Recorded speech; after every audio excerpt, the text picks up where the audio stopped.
I don't even have our intro ready to go. Light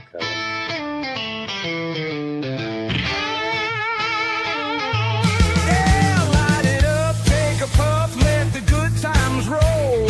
Kevin and Kerr got a story to unfold. Talking cigars, yeah, we know what's right. From the classics to the bold, it's Monday night.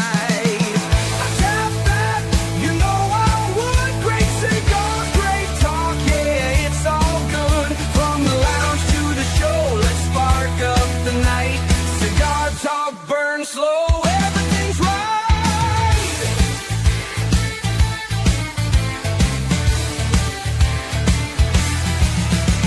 Legends and makers, they stop on by, sharing the secrets, the craft, the why. From the rollers to the blenders, they tell their tales. Pair it up with spirits, let the smoothness sail. Wrapper, binder, alright. Flavor notes hit just right. Retro hail, take it slow on the iTap That Cigar Show. I tap that, you know I would. Great cigars, great talk, yeah, it's all good. From the lounge to the show, let's spark up the night. Cigar talk, burn slow, everything's right.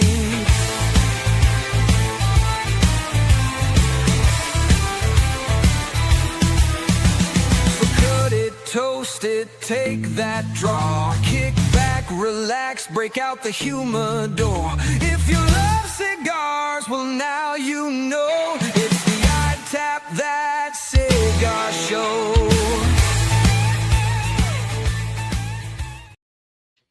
What is going on, everybody? Welcome to the iTap That Cigar Show. I'm Kevin from Cigar Prop, coming to you live from the studio. It's been so long. I almost forgot. Do I have a sponsor for the studio? I don't think I do. Joining me as always, Kerr, Viajante, Stogie Road Cigars. It's been a hot minute since I heard that intro. I know, right? Got me out of my bad mood a little bit, you know. No, it's yeah. I know we were both a 10-minute bitch fest. Oh my God. Before the show started, so yeah, Arthur's he's setting up right now, but all right, of course. Well, who is the sponsor? You know what? You're sponsored currently by Trash Panda Cigars. Trash Panda Cigars. I'm currently sponsored by Stogie Road Cigars and the Viajante Stogie Road Cigar Shop. Let's grab a cigar and grab our CigarMedics humidimeters. Yeah. God almighty, that freaking evidence. The CigarMedics humidimeter. You'll always know when to hold them and always know when to smoke them. Kevin, what you smoking tonight? And what's your CigarMedics humidimeter? I'm not sure what I'm smoking. A lie detector test. This is the truth. The truth teller. I tell you, this thing has been a game changer for me with these Trash Panda cigars, trying to gauge the humidity level. So 62%. I like that. And I'm at 64. Oh, right on. And I'll have to ask our guest when he joins on. I am smoking a cigar from Segovias De Esteli, Art Garcia, who will be chatting with us tonight. This has just got like a blue band on it, so I don't know what it is. Yeah, I wish I had some of his stuff. I had to dig deep to find this one. Oh, I am smoking the Maduro of the Big Tony Deconstructed. Is what I'm smoking. Oh, right on. For my dad. I figured I need some guidance. Have one of those patience. Days. I need patience, so I'm going to. Yeah, it was one of those days. One of those days in December, I dread every single year, and I've dreaded it for like the last 5 or 6 years. And it's because about this time each year, I get a box about this size, Kerr. Well, not about this size. I get a box. And this box cost me $5,000 every December forever, because these have my bleed tips in there from the machine shop. So I place an order every October, trying to guess how many I'm going to sell for the following year. They're usually ready about this time December, and it's always about $5,000. And it's a hard pill to swallow for such a small box. So as I was saying, I needed to vent. I need some patience. I've got a big Tony, and I got some Florida straight bourbon from St. Augustine's distillery. Oh, right on. I got my usual Bacardi and Diet Coke. So before our guest comes on, Kevin, I know you need to get this out of your system. There has been some breaking news. Breaking news today out of the University of Michigan. I actually just Kerr, did you read it or can you Google it? Did the AD get fired today too? I heard the AD got fired. Did Michigan. you really? Yeah, I heard they shit canned the director. So yeah, Sharon Moore. It's all about how much you know. If you know, oh, he's in custody too. I know. No, I think is he in custody just for like as in? I mean, he wasn't. He got arrested. Yeah, but we really don't know. I mean, you know, because I don't think the police report's been made public yet. Did he threaten the girl? No, I don't know. Obviously, listen. Here's the deal. Yeah. You can either join in, which you will, since you're a fucking Buckeye, and join in all of the bullshit that's going on. So, in the world of Ohio, he got the girl pregnant. When he got fired, he went over to her house and was threatening to kill her and kill himself. And then the cops came and arrested him. That's the story straight out of the Ohio State University. Well, so my timeline was he got arrested, and then like 35 minutes later is when he got fired.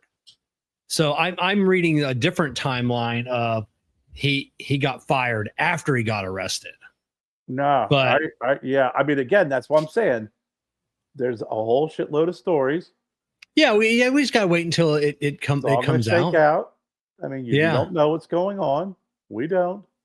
But just nothing about the athletic director. They I haven't read. It says. Oh, okay. It's one of them Facebook. You know, you're scrolling through.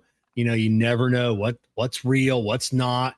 You know, and that's just what popped up. You know, and it was the AD was fired. So it didn't happen to be on the same page as like Bigfoot, Sasquatch running through the forest.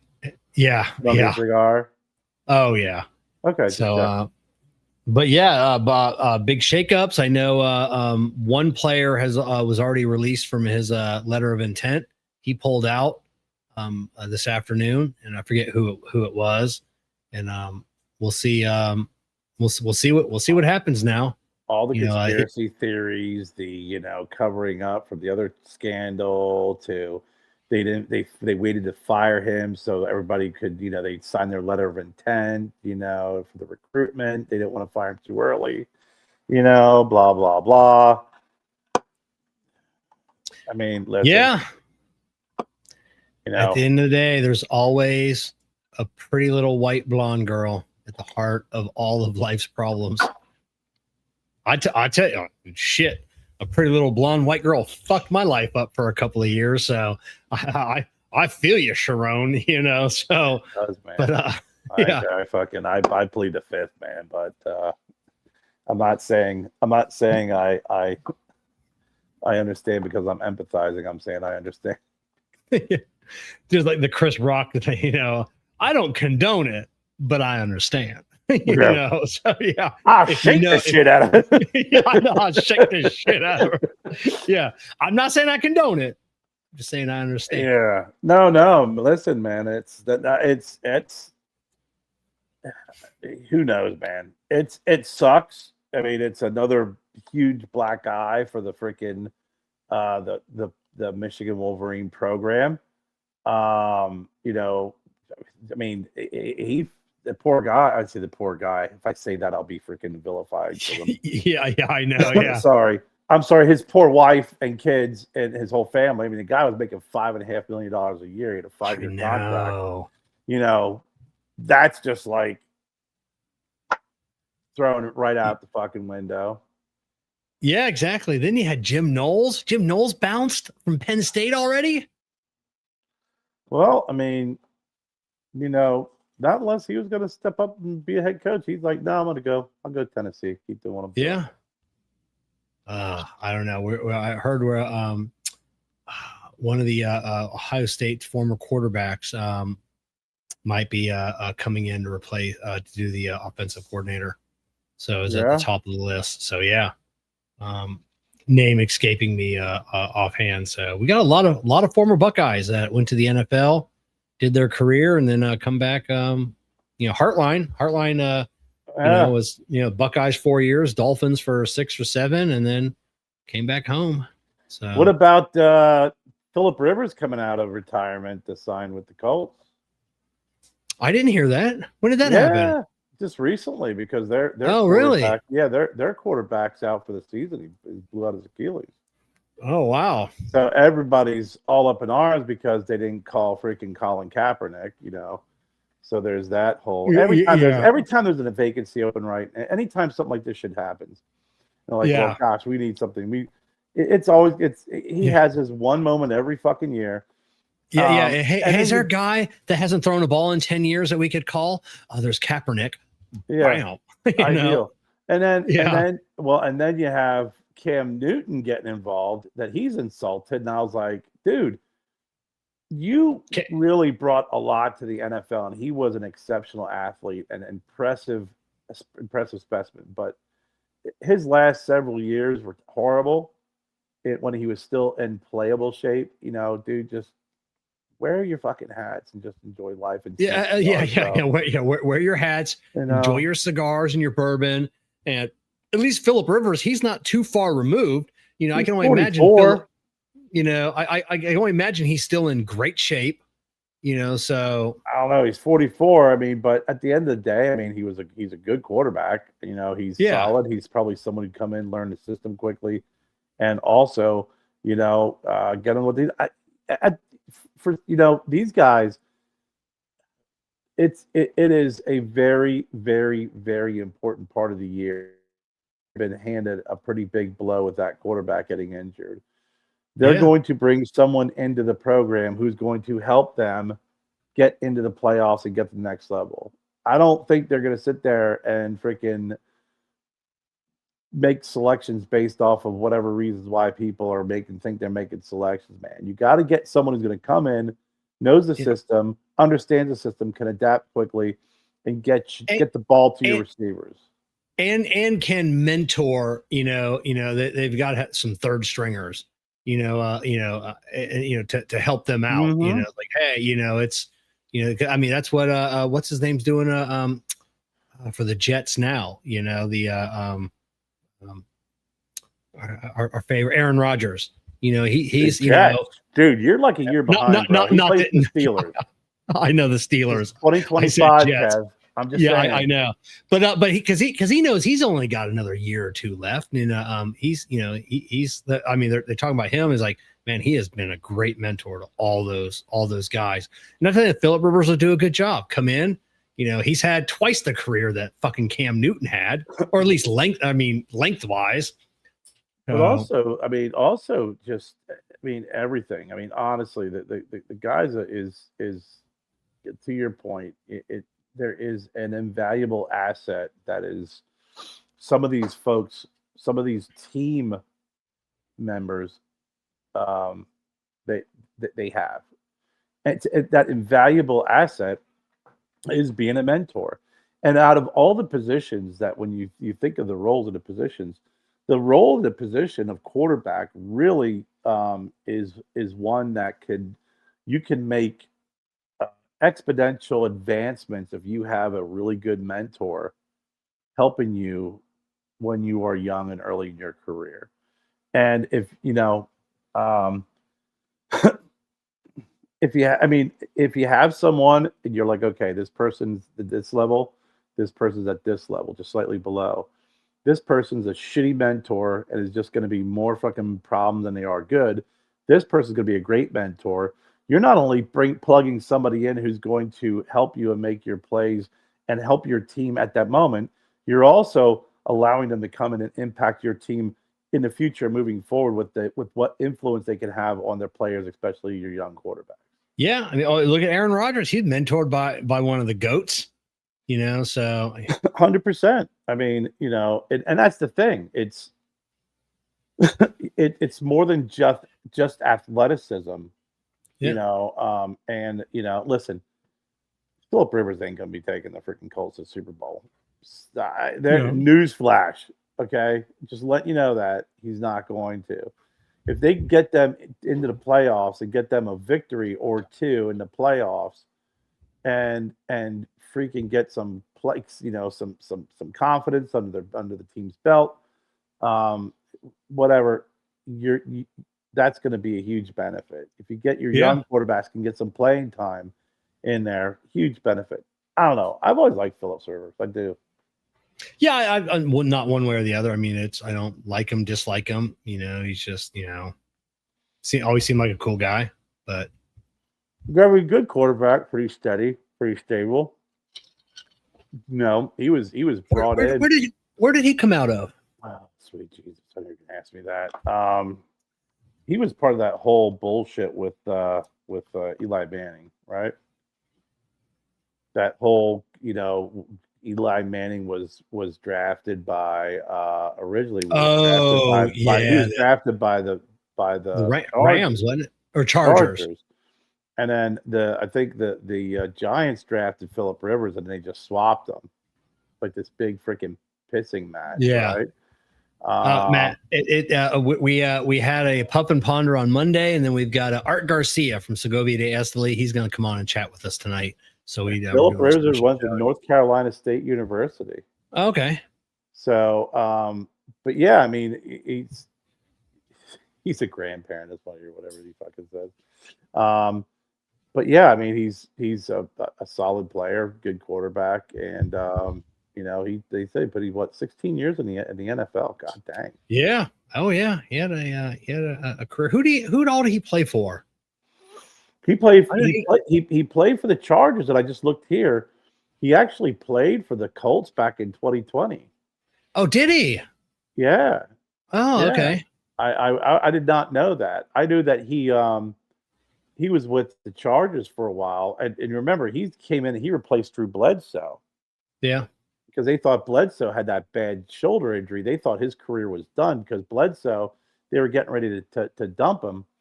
And he had a fantastic year. And then he hurt his shoulder, and they were like, man, he needs major shoulder surgery. And lo and behold, he went to freaking New Orleans and just won a Super Bowl. And Matt's freaking out. Yeah. So, yeah, he played 2020. He played for the Chargers. For the Colts in 2020. The rest of the time he's with the Chargers. Well, yeah, I thought he was on a couple different teams, but a few more. But yeah. So it makes sense to bring him back. He knows I know it's been a long time, a few years, 5 years, but there's some at least there. Yeah, he knows the organization, knows the ins and outs. So, but yeah, when you play that long for any, as a quarterback for any team, I'm sure it's not a difficult move to slide in for any team and learn anything. No, I mean it's a lot of these guys, these quarterbacks, man, even at that level, they're they all have hold on for a second.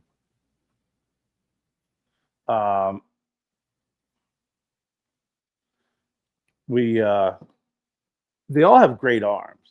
Like a buddy of mine I worked with years ago at Enterprise Rent a Car played football for a bit at Maryland. And I played with a guy who played at Maryland. And they were down there and his roommate was Neil O'Donnell. I don't know if you remember him. He played for No.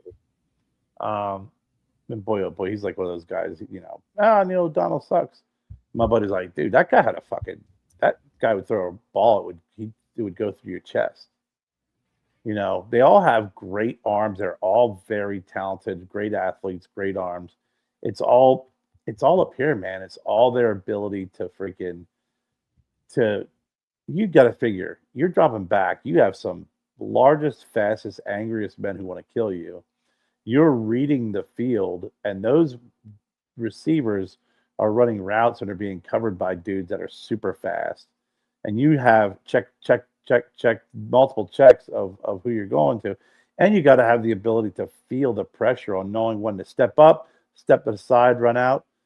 I tell you, that's a gig, man. When you got a really good quarterback, I think there's a lot of that is just a little bit more supernatural, type and of that arm never goes away as old as they get. I mean, I've seen, like, I remember when Dan Marino got, inducted into the Hall of Fame, threw a ball out in the crowd to Mark Clayton, Mark Duper somewhat, but it was a fucking laser, and he'd been out for 20 years or whatever it was at that point. You see all these old, Joe Montana, like all these old guys be just fucking around, like in a commercial or just behind the scenes doing something, and then like lob one like 50, 60 yards and have it on a string, well, and it's just.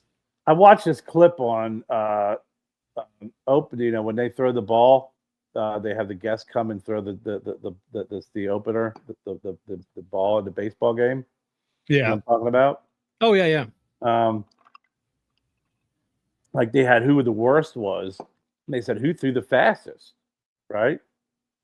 And they're like, oh, they showed like I think Cam Newton and blah blah blah, and and they showed Nolan Ryan throwing like 80 some miles an hour, and they kept going down through. And I'm looking at this going, they're all good athletes. They're all this. And Randy Johnson was on there too, big unit several years after he retired. Yeah. Like Nolan Ryan did it at 68.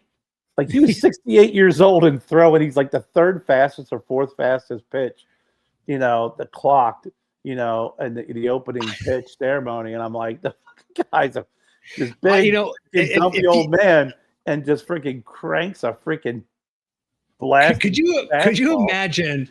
Could you imagine breaking into the house of the big unit there, or any of those guys, and like by the nightstand there's like just a basket of baseballs? You're like, oh, you're not armed. I'm not. I'm Nolan Ryan. I'm 75 years old. I will throw this baseball right through your eye. And the deadly accuracy that those guys have. Is beyond my whole comprehension. It is literally. Art said he's trying to log in. Is there any weird thing that needs to be known outside of?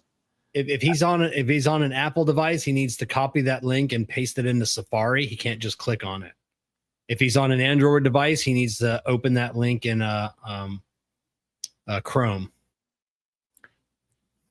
So no matter what, you got to open up in Chrome. Well, Chrome or Safari if he's on an Apple device. Really? No. I thought when I tried to open it up in Apple and in Safari, it was all jacked up. It wouldn't do it. I had to open up Chrome. Oh, did they change it? Because that used to be my old logon instructions for all the guests. I'll have to double check that to make sure that. I remember that time I tried to get on my phone when my freaking computer died. Anyway, but yeah, their accuracy of those pitches, the speed of the accuracy is just it's scary. There he is. What up, my friends? Can you guys hear me? Yep, guy can roll a cigar. Can't figure out how to click on a link. No, the internet's not what you think over here, brother. That's right. You're in Esteli, right? I'm at the factory inside. There's my human right behind me. Kevin, that's not a that's not a green screen behind him. Yeah, he's really in Miami, so that's a lot of lovely cigars, man. How's that grab you, Kev? You guys say hi to Charlie back there. Hey, Charlie. So that would get you. that'll get you canceled here in the States. Having it's cultural appropriation, I believe. I don't know what someone would call it. They'd figure out a way. We're not allowed to have Indians anymore, and What? Where? Yeah, I don't. Yeah, everywhere. We're not even allowed to call them Indians. Art. It's Native Americans. You're going to get me canceled. But yeah. Oh man, well, those are my brothers right there, man. They guard my tobacco.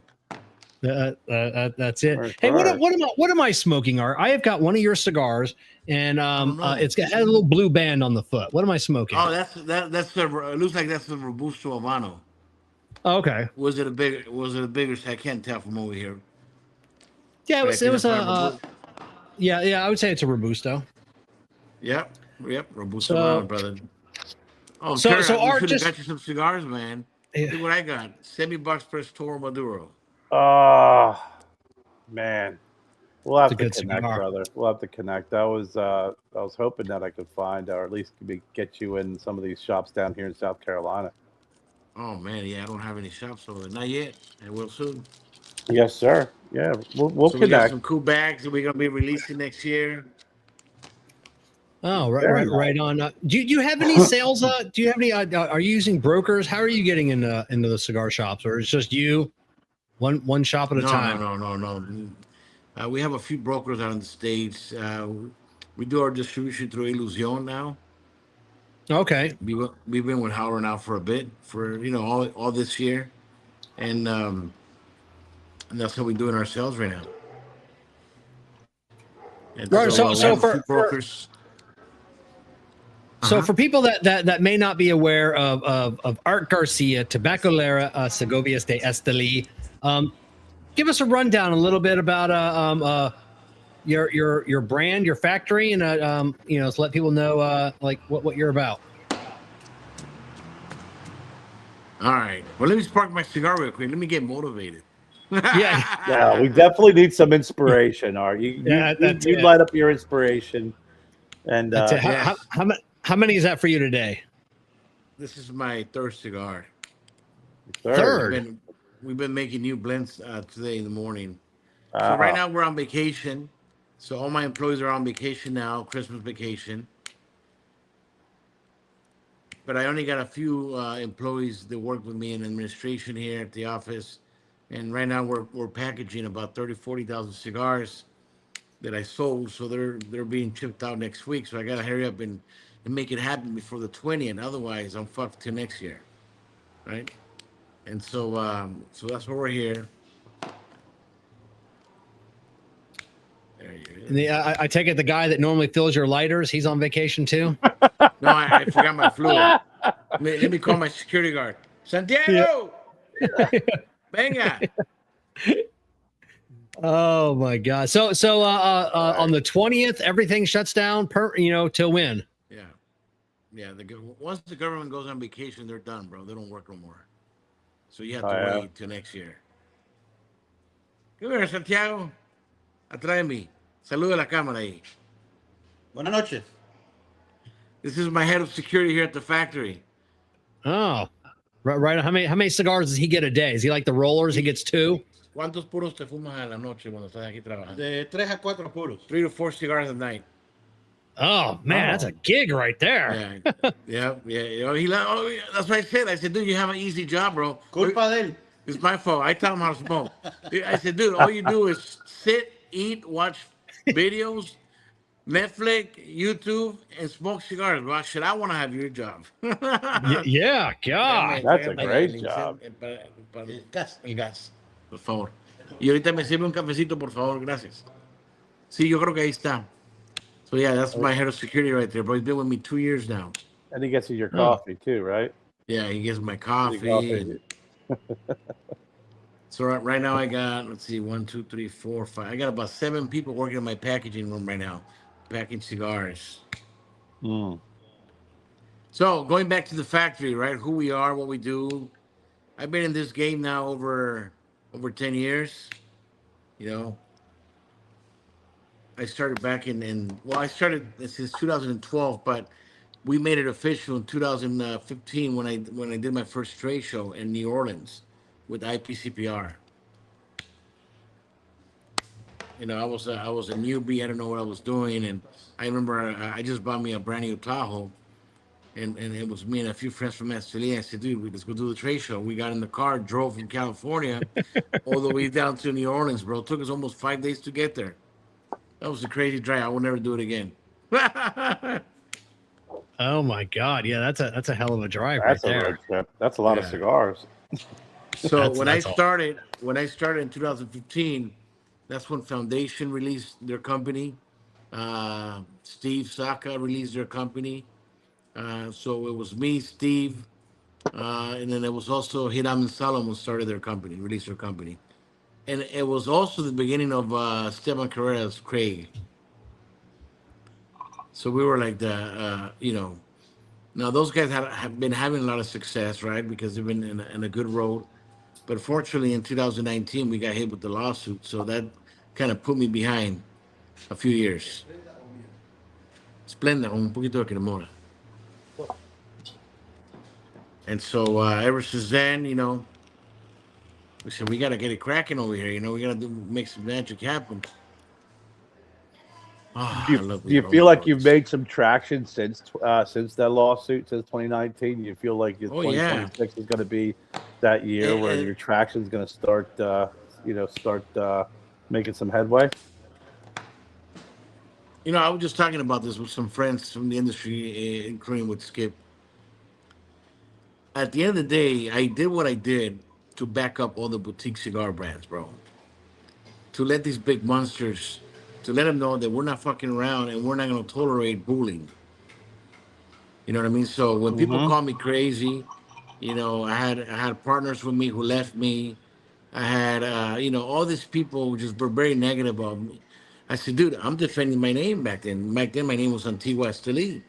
I'm defending my name, and you know, I'm trademark in Europe. I'm trademark in the U.S. I'm trademark in Mexico. I said I did everything right. If the U.S. trademark didn't see any conflict of interest with the other trademark, they wouldn't give it to me if there was a conflict of interest. But I ended up getting it. They gave it to me with no problem. So at the end of the day, it was kind of like David versus Goliath. You know what I mean? That type of deal.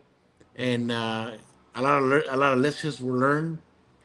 It taught me a lot from this industry and what to do and what not to do. I had a lot of good people back me up and were calling me every day to make sure I was good.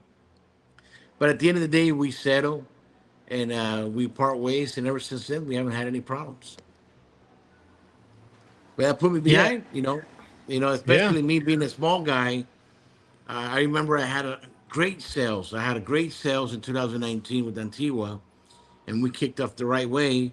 And most of my sales went to this lawsuit, you know, over Yeah. $600,000.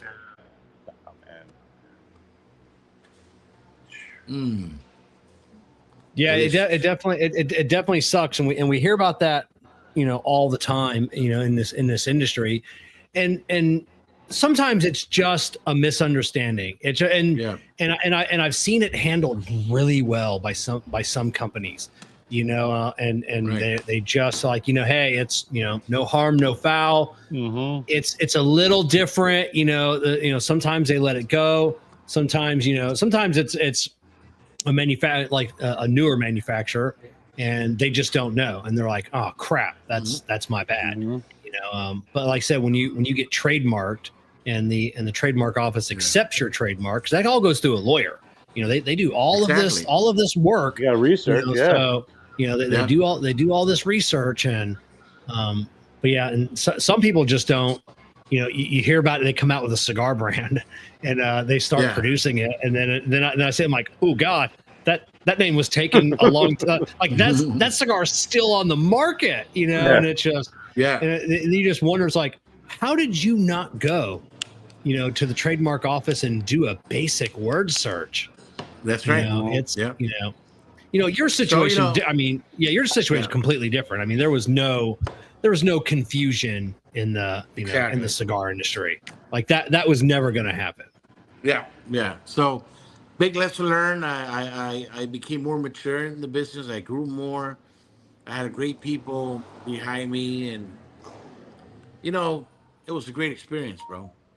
I think failure is success turned inside out. So that taught me a lot of things, right? So um, it was great. It was a great feeling. I'm telling you, man, it was a great feeling, especially when I got the lawsuit. When they hand over the papers, I was in my house, and the next day I was leaving to Europe for Intertobac. Yeah. That was funny. Oh wow. Oh, yeah. We were seeing each other with our eye to eye, and they were, they were turning around and stop looking at me. And I'm mad dog, Yeah. and that was funny, man. That was a great experience. So thanks to that, our company got hold back, and so basically, I had to turn around and say, hey, wait a minute. Okay, what's next? What am I going to do next? And so I had to do a lot of meditation, a lot of thinking, a lot of cigar smoking. And in 2020, right after our settlement, I said, you know what? I'm going to sell everything I got in Cali except my rental homes. I'm going to sell everything I got, my primary home. If I have to sell my cars, I'll sell my cars. And I said, and I'm going to move to Nicaragua. And that's when the fun started. Because, Now, were you born in Yeah. Nicaragua? No, man, I have no affiliation with the Nicaragua. I'm born and raised in Cali, bro. Okay.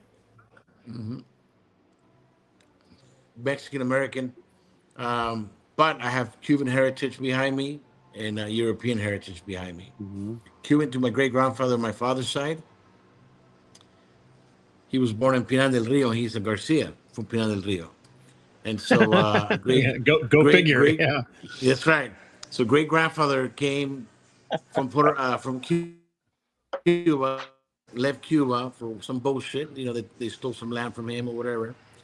And then he had two options: go to Dominican Republic or go to Puerto Rico. So he took Puerto Rico and he went to go live in San Juan del Sur.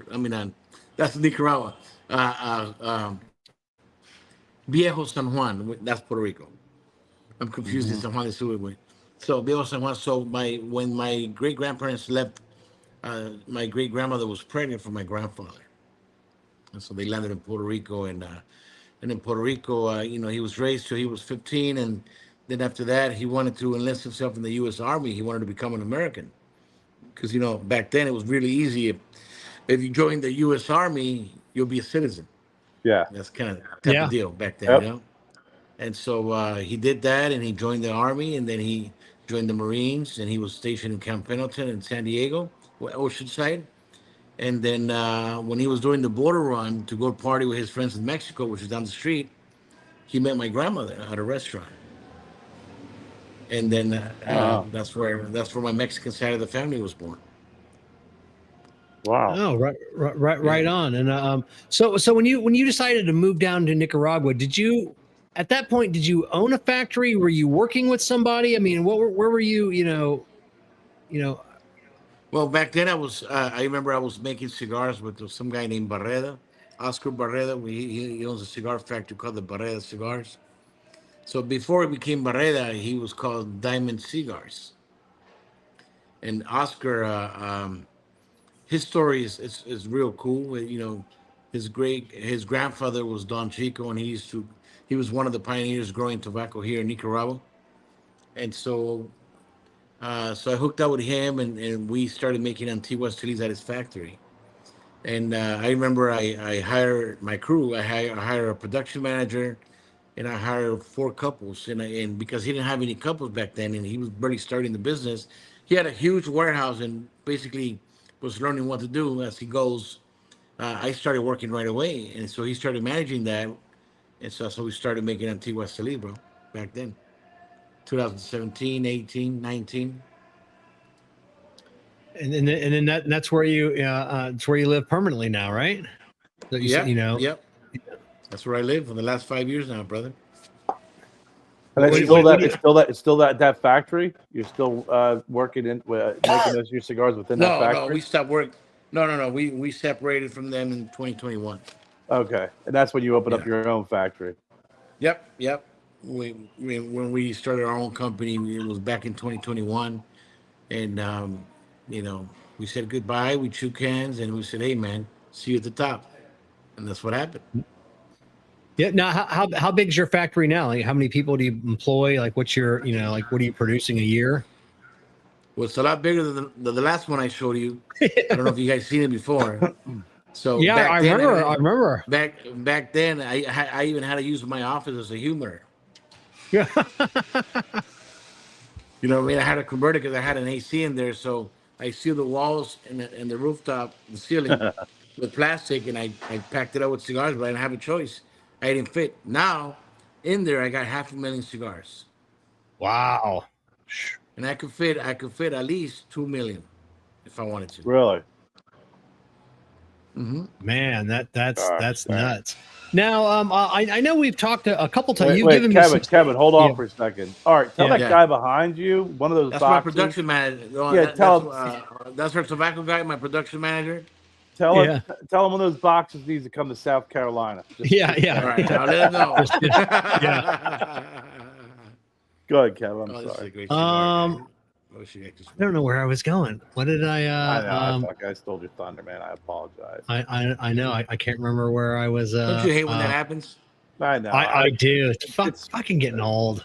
It's that I interrupted him, Art. I normally don't do that to Kevin, but I normally have saw pieces an of paper to opportunity write to jot down my notes, and I completely spaced. Well, while you're thinking about that, Kevin, Art, you keep Yeah. commenting on how great that cigar is. Tell us about the cigar you're smoking. Man, I'm just, I enjoy my cigars, bro. So this is a semi-box press Toro Maduro. It's a natural San Andres wrapper.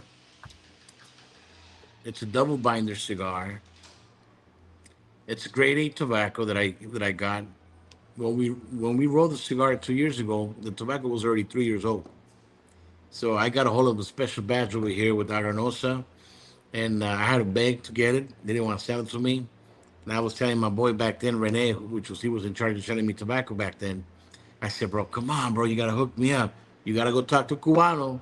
I said, dude, let me go talk to him. What does he like drinking? He likes whiskey. So I got him a whiskey bottle, went over there. Come on, bro, you got to hook me up, man. This is for my brand, not for a client.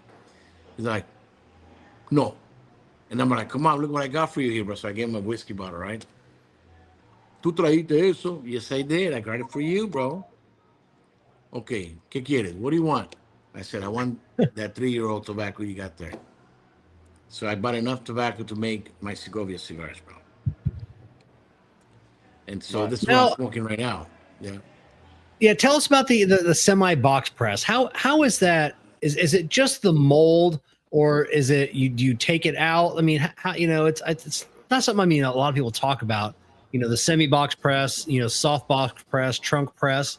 How do you get that on there? Well, if you look from on the back side, on the bottom, it's square, it's flat. Yeah.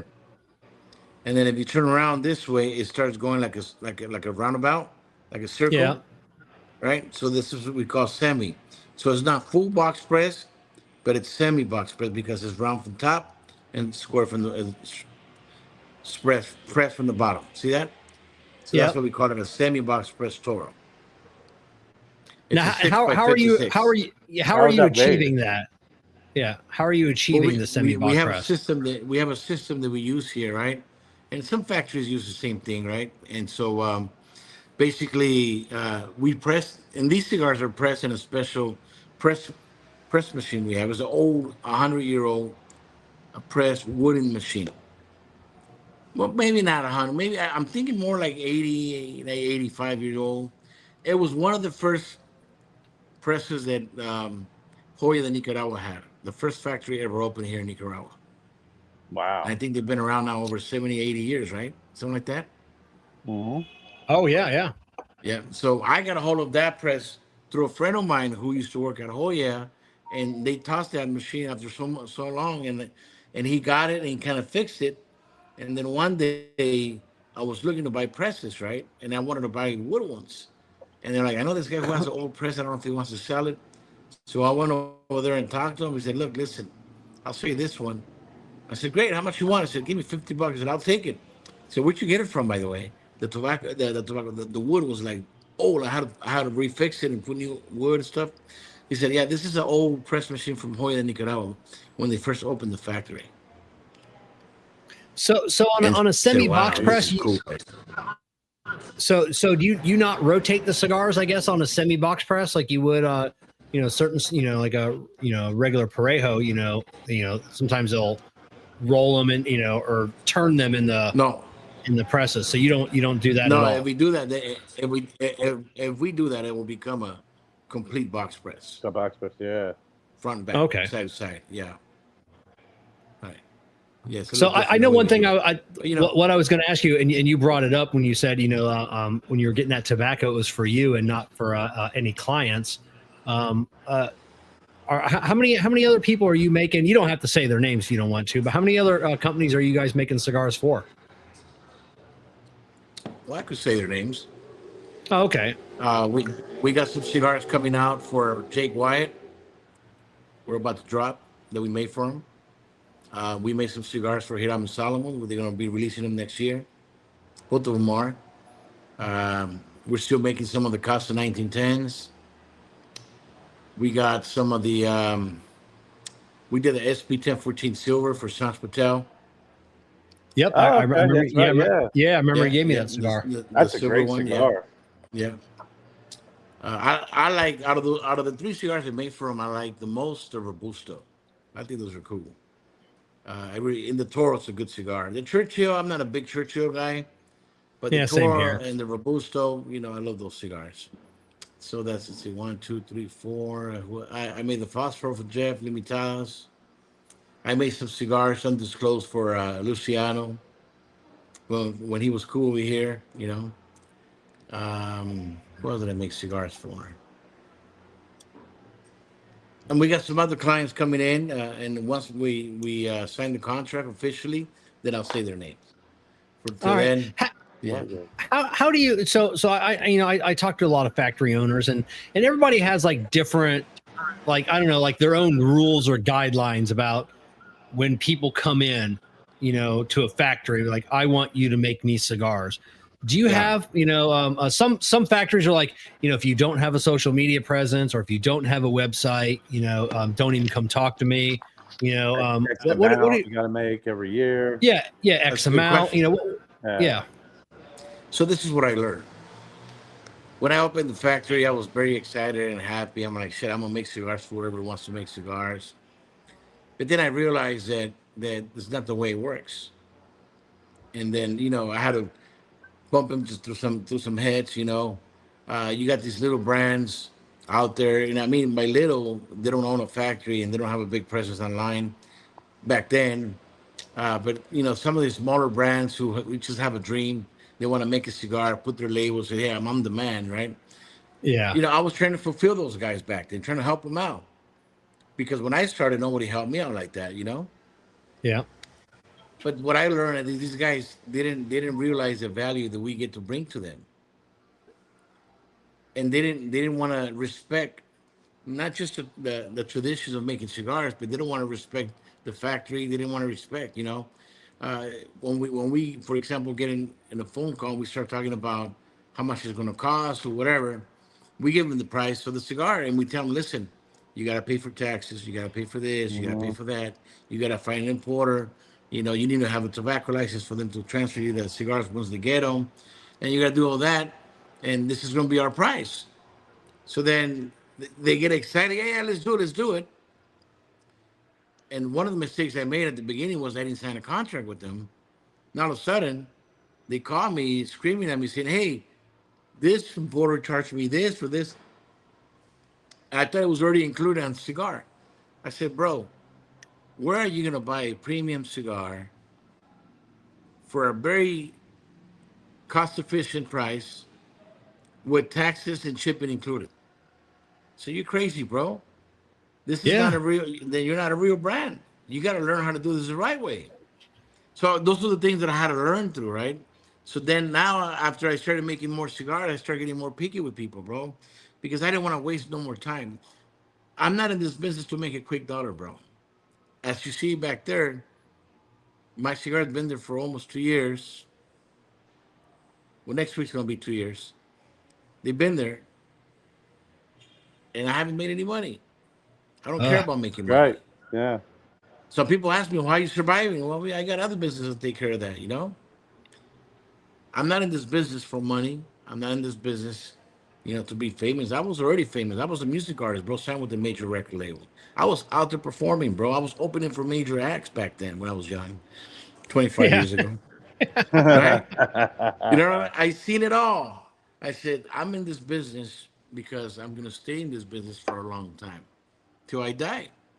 I'm going to create a legacy, not just for me, but for my future kids, for my future grandkids, and so on. I love this, what Fuentes are doing with their story and the JC Newmans. That's what I'm in. That's why I'm in this business. Because that's what I want to see accomplished. Yeah. So I'm not. So if you want to buy cigars from me, and you're gonna pull a fast one on me, right? For a quick buck. Now I think about it twice, bro. I don't make the same mistake anymore I did it in the beginning when I started. You know, I get guys over here coming, hey, I'm a brand, but okay, but I could only pay you 80 cents a stick for a premium cigar. 80 cents. 80 cents. Let me Jeez. think about it. All right. I'll tell you what, go make some more money. When you get money, then you come talk to me. And the other thing about me is that I'm very passionate the way I sell people the cigars. So when for example, I'll give you guys an example. There's this potential brand, young guy. He's a nurse and registered nurse, and he's all about his business, right? But he's very passionate about cigars, and he's been following me for a long time now. And all the time he asks me, hey, can you help me out? Can you help me out? So because I didn't help him out on time, he went to Dominican Republic, hooked up with this small company out there, factory, and they ended up selling him cigars at $4, $3.75. His margins were all messed up. He didn't have any money, and so they put him in the burner, but he didn't know how to get out of it. And me, I'm very passionate in what I do. So when I get young people like that in the business, or young entrepreneurs who want to become something in this business, I like to go way more than just a cigar. Anybody could sell cigars, but you got to teach them a passion. You got to guide them. You got to hold them by their hand. And so when I get these guys, I say, look, listen, what's your your investment? How much money do you have to invest in your project? Well, I got this much. I said, all right, even if I give you the cigar at this price, you're still going to need marketing money. You're still going to need to pay your excise taxes. Now you got to pay 18% tariff, right? You got to get good boxes. Let me ask you a question. How many blends and bitolas do you want? No, I just want one. I said, no retailer is going to put you with one box. So what I do is I school them, and I do it for free. So all the years and experience that I have learned, and all the money it cost me to be where I'm at and learn what I got right now, I do it if they become my clients for free. Because what's the goal of Tabacalera Segovias? I want them to become successful. If they become successful, they sell a lot of cigars. I make a lot of cigars for them. Right. So that's my new model, right? So these young dudes, they want to come make cigars. First of all, if you want to make a cigar with me, you got to come to Esteli. You got to sit with me for the next 2 weeks, and we got to blend tobacco, and you got to learn every leaf of tobacco from Nicaragua, from A to Z. And I'm going to school you on it, and I'm going to test you on it. Okay, what's a ligero? What does a ligero do? What is a viso? What does a viso do? What is a seco? What's a binder? Why is it a binder a big difference from a wrapper? You know what I mean? So they got to come and experience that, because when these young guys go back to the real world, they got to be able to share the experience and what they learned. So that way they could have credibility. And so if these people don't do that, I don't make their cigars. I don't want to waste time. And there's not, I don't want to say there's not a lot, but there's not a lot of factories that will give you, a new person, especially nowadays. Like, everybody wants to get into the cigar industry. Everybody wants to make a cigar. There aren't a lot of companies that will take that time and do all that. They're like, oh, you want a cigar? We'll do it by email. We'll send you some samples. You pick them out, whatever. I had a company reach out to me, sent me some cigars. And I don't know the name of the company. I still don't, because I haven't heard anything back from them. But it was a newer company. they sent me some cigars and asked me my opinion of them. And I told them, I go, man, these aren't good. Like the construction's not good, and then we got to talking and, find out his price point was going to be $18 a cigar. Oh, wow. And I go, you're a so you boutique, but and then I'm like, how can you justify that price as a new boutique? And he goes, well, when you keystone it, I paid like $5.50 a piece. So I'm like, you paid $5.50, and I go, oh my God, it's just, and they're not like good. And then the cigars suck.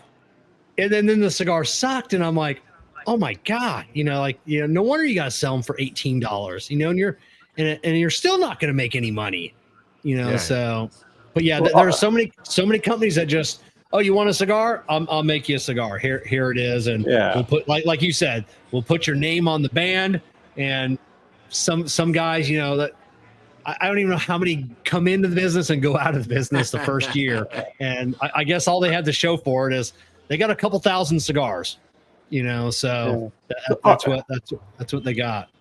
What's going on, Ish? Hey, Ish, what's going on, What buddy? up, Ish? What's up, my boy? Art, earlier when you were talking about the lawsuit, you said you were very passionate. You were taking, basically standing up for the boutique cigars, like really, like That's why I did it. Taking a stand. And your passion now that you have, and you just shared with us about the folks who are working with you and wanting to make cigars with you, taking them under your wing and giving them advice and really trying to cultivate them. I got to ask you, what was it, that passion that you seen a disconnect with some of the criticisms that you had about the Boutique Cigar Association? Good question, brother. Because I hear that passion, I see that passion. I read the link. So I mean, there seems to be some sort of a disconnect between what was sold, promised, and what you are looking at, an established moral compass that won't waver, and just said, okay, enough's enough. Here's what I have to say about this. Yeah. 1 second. Hello, Reina, stay afuera. He's calling his lawyer to see if he can answer that question. Hello. Hold on, I'm calling the lawyer. Hello. Santiago. Deje entrar a Doña Reina. Dígale que estoy en una junta, que me espere. I think he just said, Santiago, go visit El Viajante. And if you don't want to answer the question, that's fine. It's just that I just, that passion that you're talking about and how you're building up, especially with your fight with the lawsuit and everything else. Like, I was just curious. I mean, you seem like a very rooted man in your beliefs, your values, and that moral compass. Which I admire, by the way. I hate the bullshit these guys had to pull us through, and how they bullshit us, and how it went down, and how they basically took that to a dump, man, and now there's no more BCA. It could have been an easy transaction. It could have been really good for all the boutique companies, small manufacturers. Mm-hmm. They had the name. The name was there. Boutique Cigar Association, man. They were starting to earn respect. But, they went out and they started doing their thing, and they showed their real character, bro. And that's what happened there. And I seen it coming, and I separated myself from them. When I first got sold on that, I was excited. I was giving him a lot of ideas. I worked with him. I was one of the first people he contacted when he was going to create BCA, before he even started the corporation and the trademark and all the bullshit, when he was making cigars over there on the other side of, right next to us, our neighbors, right? Because we're down the street from Honduras, 2 hours. And I believed in his passion, what he was trying to do. But then he had a backstory behind it, and he was trying to do something else. So that I don't respect. I don't respect that. I don't respect what he did, what he went down. And I think that a lot of people made a stand to what happened. And so because of it, 1 second, sorry about that. Hello, Doña Reina. Man, this lady, man. It's my accountant. She was supposed to come. Take that call.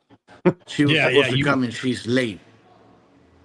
Yeah, you always take that when I could be in the middle of working on a car. My accountant calls me. I'm like, hey, I need 5. You know, it's never good ever if it's during the workday. You know, if it's after hours, yeah, who knows what it could be. You know, it could just be bullshitting. You know, like, hey, what's this? But yeah, if it's during the day, look, yeah. So, anyways, I was excited about BCA, man. I was really putting a lot of love and passion into it, just like I make my cigars. I mean, I promote the shit out of it. I did a lot of great marketing for these guys. And then I started seeing things going away. People wasn't getting paid. They were not, how do you call it? Reporting where the funds were going to. And everything went down when we started asking us for $5,000 for these boots that never show any love. Never show any love. So I went up to Cafe and I said, hey, Cafe, why is it that other people are getting trophies and awards when they don't even have a boot inside the boot? And we did twice. We supported, we backed it up. Why is it that we didn't get at least a plaque that says, hey, man, congratulations, you were at the BCA Pavilion or some bullshit? Right. But they started giving these awards to these other people out there that had nothing to do with the pavilion, bro, or even participated in the conference and the meetings. None of that. And then, I said, all right, I see what's going on. All the customers were going one direction and not to us. I had my boot. I picked my boot right in the front or somewhere around there, and they put me all the way in the back. Why is that? When supposedly I paid for that boot in the front. And so those are the things that turned me off, bro. Yeah. I shared your passion because I don't know if you knew this, but I was part of those early conversations with the BCA as well. Mm-hmm. The very, very early inception. And was part of the BCA very early on for several years. And to your point, and like you, really believed in the passion and the mission statement for the Boutique Cigar Association. I do appreciate your view. I agree with your assessment as well. I was part of it, and then I wasn't part of it. Yeah. BCA. But I do think that at one point there was a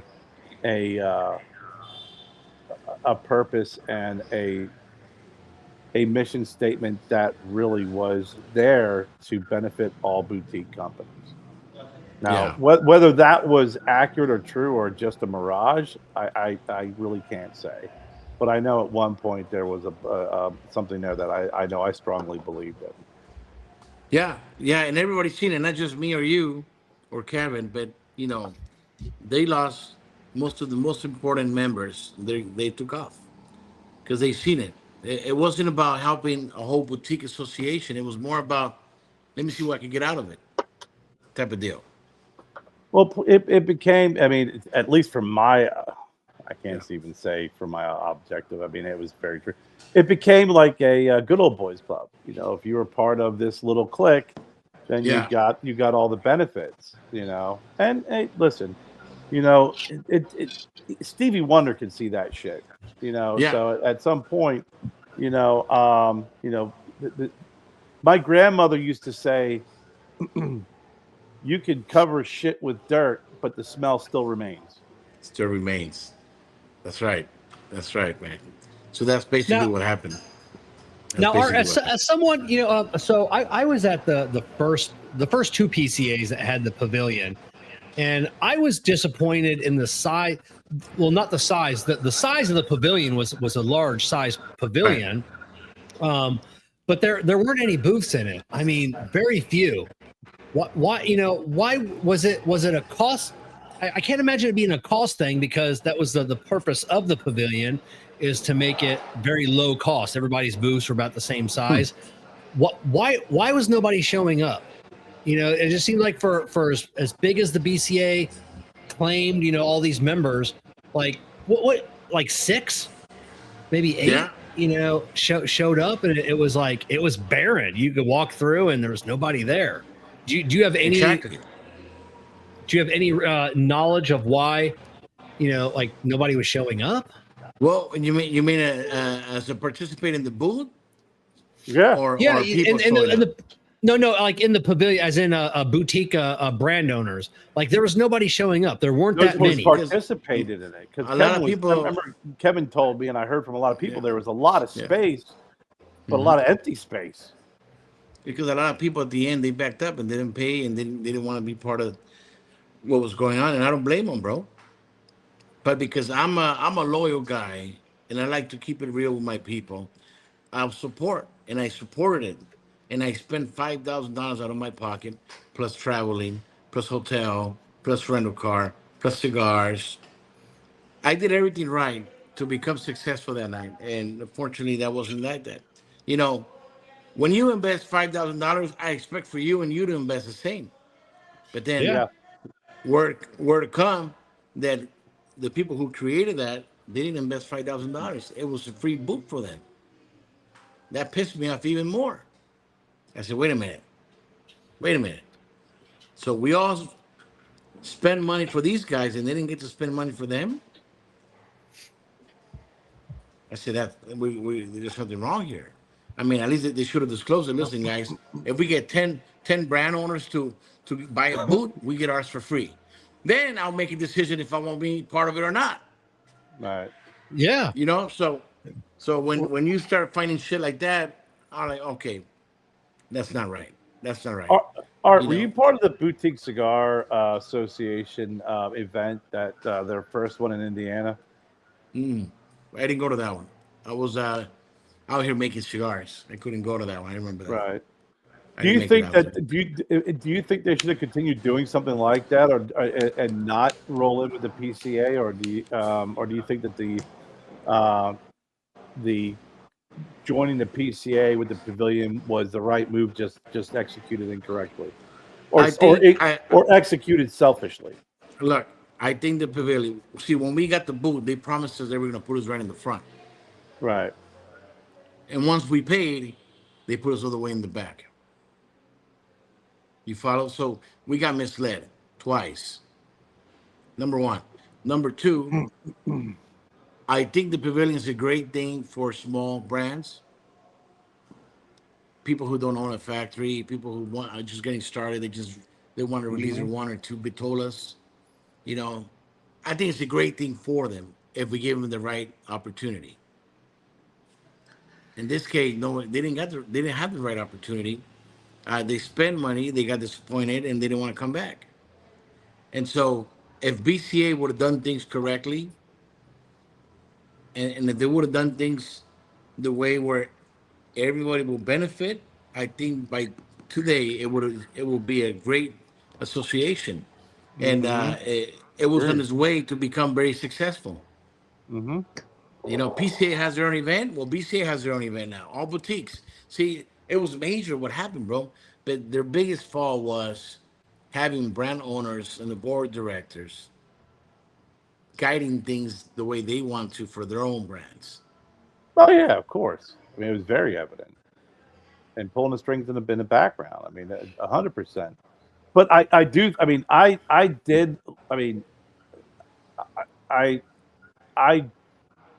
thought that the pavilion was a good idea, but when Kevin and I were on a show last week, Monday, last week, just fucking 4 days ago, I still, when it comes to boutique cigars, in order to get recognized nationally, I think holding those regional boutique cigar association events, I think would have been better off than rolling into a PCA pavilion. That's right. And so I remember at my second year, I went up to them, to the 2 leaders of that BCA. I said, listen, guys, I'm still going to be a member. I'll participate in everything you guys are doing as far as, phone calls or meetings or whatever. But next year, I'm not going to participate at the pavilion. I'm sorry. I'm a cigar factory. I've been around for a long time now, and I think I could create my own booth, like I did in 2019, and I got best Mhm. boot of small boutiques with Oh, right on. PCA. Yeah, you guys didn't know that? No, No. I didn't know. I didn't know that. What? I don't believe you. No, I wasn't. I mean, I wasn't at the PCA. Back then, and I was still kind of new into this industry at that point. I only been into it for a few years. So, Right. but yeah, no, I didn't know. I did not know that. But yeah, I mean, you said Mhm. earlier, about when you got started and Nick Melillo and Steve Saka, and next We all year's our started the 10th. same year. Yeah, next year's our Yeah. 10th anniversary, so Oh, for beautiful, Cigar bro. Prop, it was just, I look back and it's just like, it's kind of cool, like we all started kind of at the same time, and you Yeah. guys are way better than I am. So you guys are way, I'm like, I could be there. I should be a Saka. I should be a Melillo. I should be a Garcia. But I am not, But you're a cigar prop. I'm a cigar prop. I'm probably as famous as Steve Saka, maybe a little less. You are the you know? best cigar prop that there is, Kevin. Don't sell yourself Yeah. short. You're Bro, a let me tremendous tell you slouch. something. I think you got one of the baddest studios out there, bro. You went all in, dude. Cigar humidor, cigar lounge style. You know what I mean? Studio style. I mean, I give you all the props, bro. I told you that when I went to your studio. Yeah, I said, I appreciate that. We've never made any money at doing this. We've always put it back in. You know how that is. It's same as factory. Yeah. You don't make any money. You just put it back into the factory, put it back into tobacco. I put it back into my studio and my lounge. Look at this, guys. That was me. Oh, right on. It was Best in Show 2019, my booth. Man, it seems like seems like a lifetime ago, doesn't it? 2019. It's dang. that's pre-COVID. We didn't even know about COVID back then, Art. That was my booth back then with Antigua Esteli. That's awesome. You're gonna be at PCA this year, 2026. Yes, for sure. For sure. Nice. I wasn't there last year, but this year, Yeah, it's gonna I be a know, game yeah. changer. Yeah. Yeah, we'll have to get with Kerr and I are going and doing interviews again, so we'll have to. Dude, we'll have absolutely, to brother. definitely- Yep. Yeah, we So had a to great close time. the- To close the BCA situation here, if they ever want to sell the actual trademark, we can negotiate and I'll buy it from them. Well, good luck with that. Because It ain't gonna happen, but the guy you you're know what I gonna mean? the guy you're gonna I don't think they'll negotiate sell it. with. Yeah. Pivoting to But- something really, I think is more important. I think and more impactful is the message you had sent me regarding the U.S. government announcing the future 15% tariffs for some Nicaraguan goods are in place, but no longer cigars. So when you sent me that message, I was really excited to chat with you about that So tariff. yesterday was a very tense day for us. I mean, we were stressed. We didn't know what was going to happen. Skip at his factory, me and my factory, we're communicating with each other and other people. And I even prayed, man. I said, God, listen, man, you got to help me out here and help the rest of the industry. Because that could be the end of our business Yeah. and a lot of people's business here. And I said, look, I invested so much time, so much, money, so much passion. I sacrifice a lot here in this industry. I said, this could destroy my business. Seriously, it could destroy my business. And so yesterday we got popped the good news, man. We're still in CAFTA. I mean, you got to understand what was going to happen here in Nicaragua, bro. Nicaragua is backed up by the cigar industry here. And majority of the sales employs thousands of people in Nicaragua because of cigars. Yeah. If CAFTA was to happen and they would take it away from Nicaragua, it's kind of like putting an embargo like in Cuba. And then if you want to sell cigars, we were going to get hit with 100% invoice. So if the cigar was $2 or $1.75 or $1.50, we got to pay $1.50 per stick plus excise taxes on top of that. Wow. So $1.50 stick is now $4 Plus taxes, plus taxes, import taxes. Yeah. which And you're probably so- looking at what, close to $4.50. That's right. And so it was going to destroy a lot of factories here. A lot of factories were going to shut down because of that. Yeah, that a lot of people don't realize that, you know, and whether you agree with Trump and the tariffs or not, that, to your point, Art, the impact and the ripple effect that it has in some of these countries are ridiculously huge. Yeah, and not just it wasn't just going to impact us here in Nicaragua. It was going to impact in the Oh, yeah. states, retailers, employees. You having they're probably going to have to let go a lot of people because majority of the sales now is over 60% in the Nicaraguan cigars. Yeah, yeah. 60-70% they sell Nicaraguan cigars.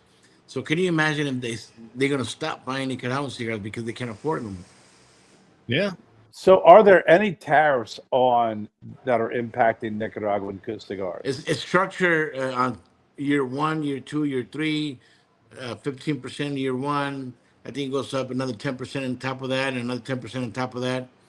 But then if you have if you're a free zone here in Nicaragua, it could help you because the CAFTA will kick in, and you know what I mean. So it's it's a little difficult for me to explain it, but at the end of the day, we're still at 18% tariffs,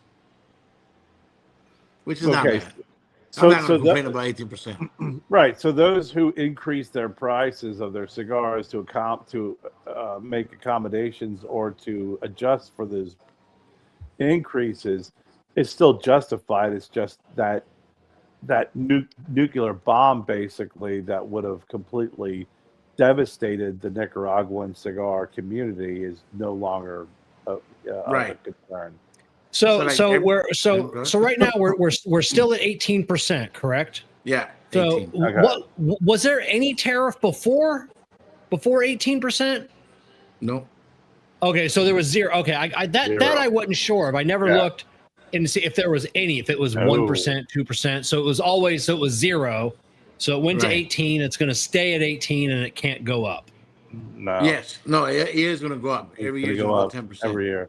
10% for 3 years. Oh, so it is going to go. Okay, so it is. Okay, It's so gonna I go was a up. little Yeah. confused about that. So after 3 years, what's the tariff going to be?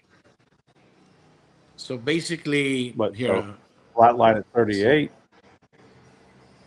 If Is it's that at what it 18 was? right now? Well, if it's at 18 right now, 28, 38. Well, Oh, depends on- okay. I didn't know. I didn't know if it was 10 each year. I thought it was. Wasn't a little okay. let's see here. So basically, I wrote it down.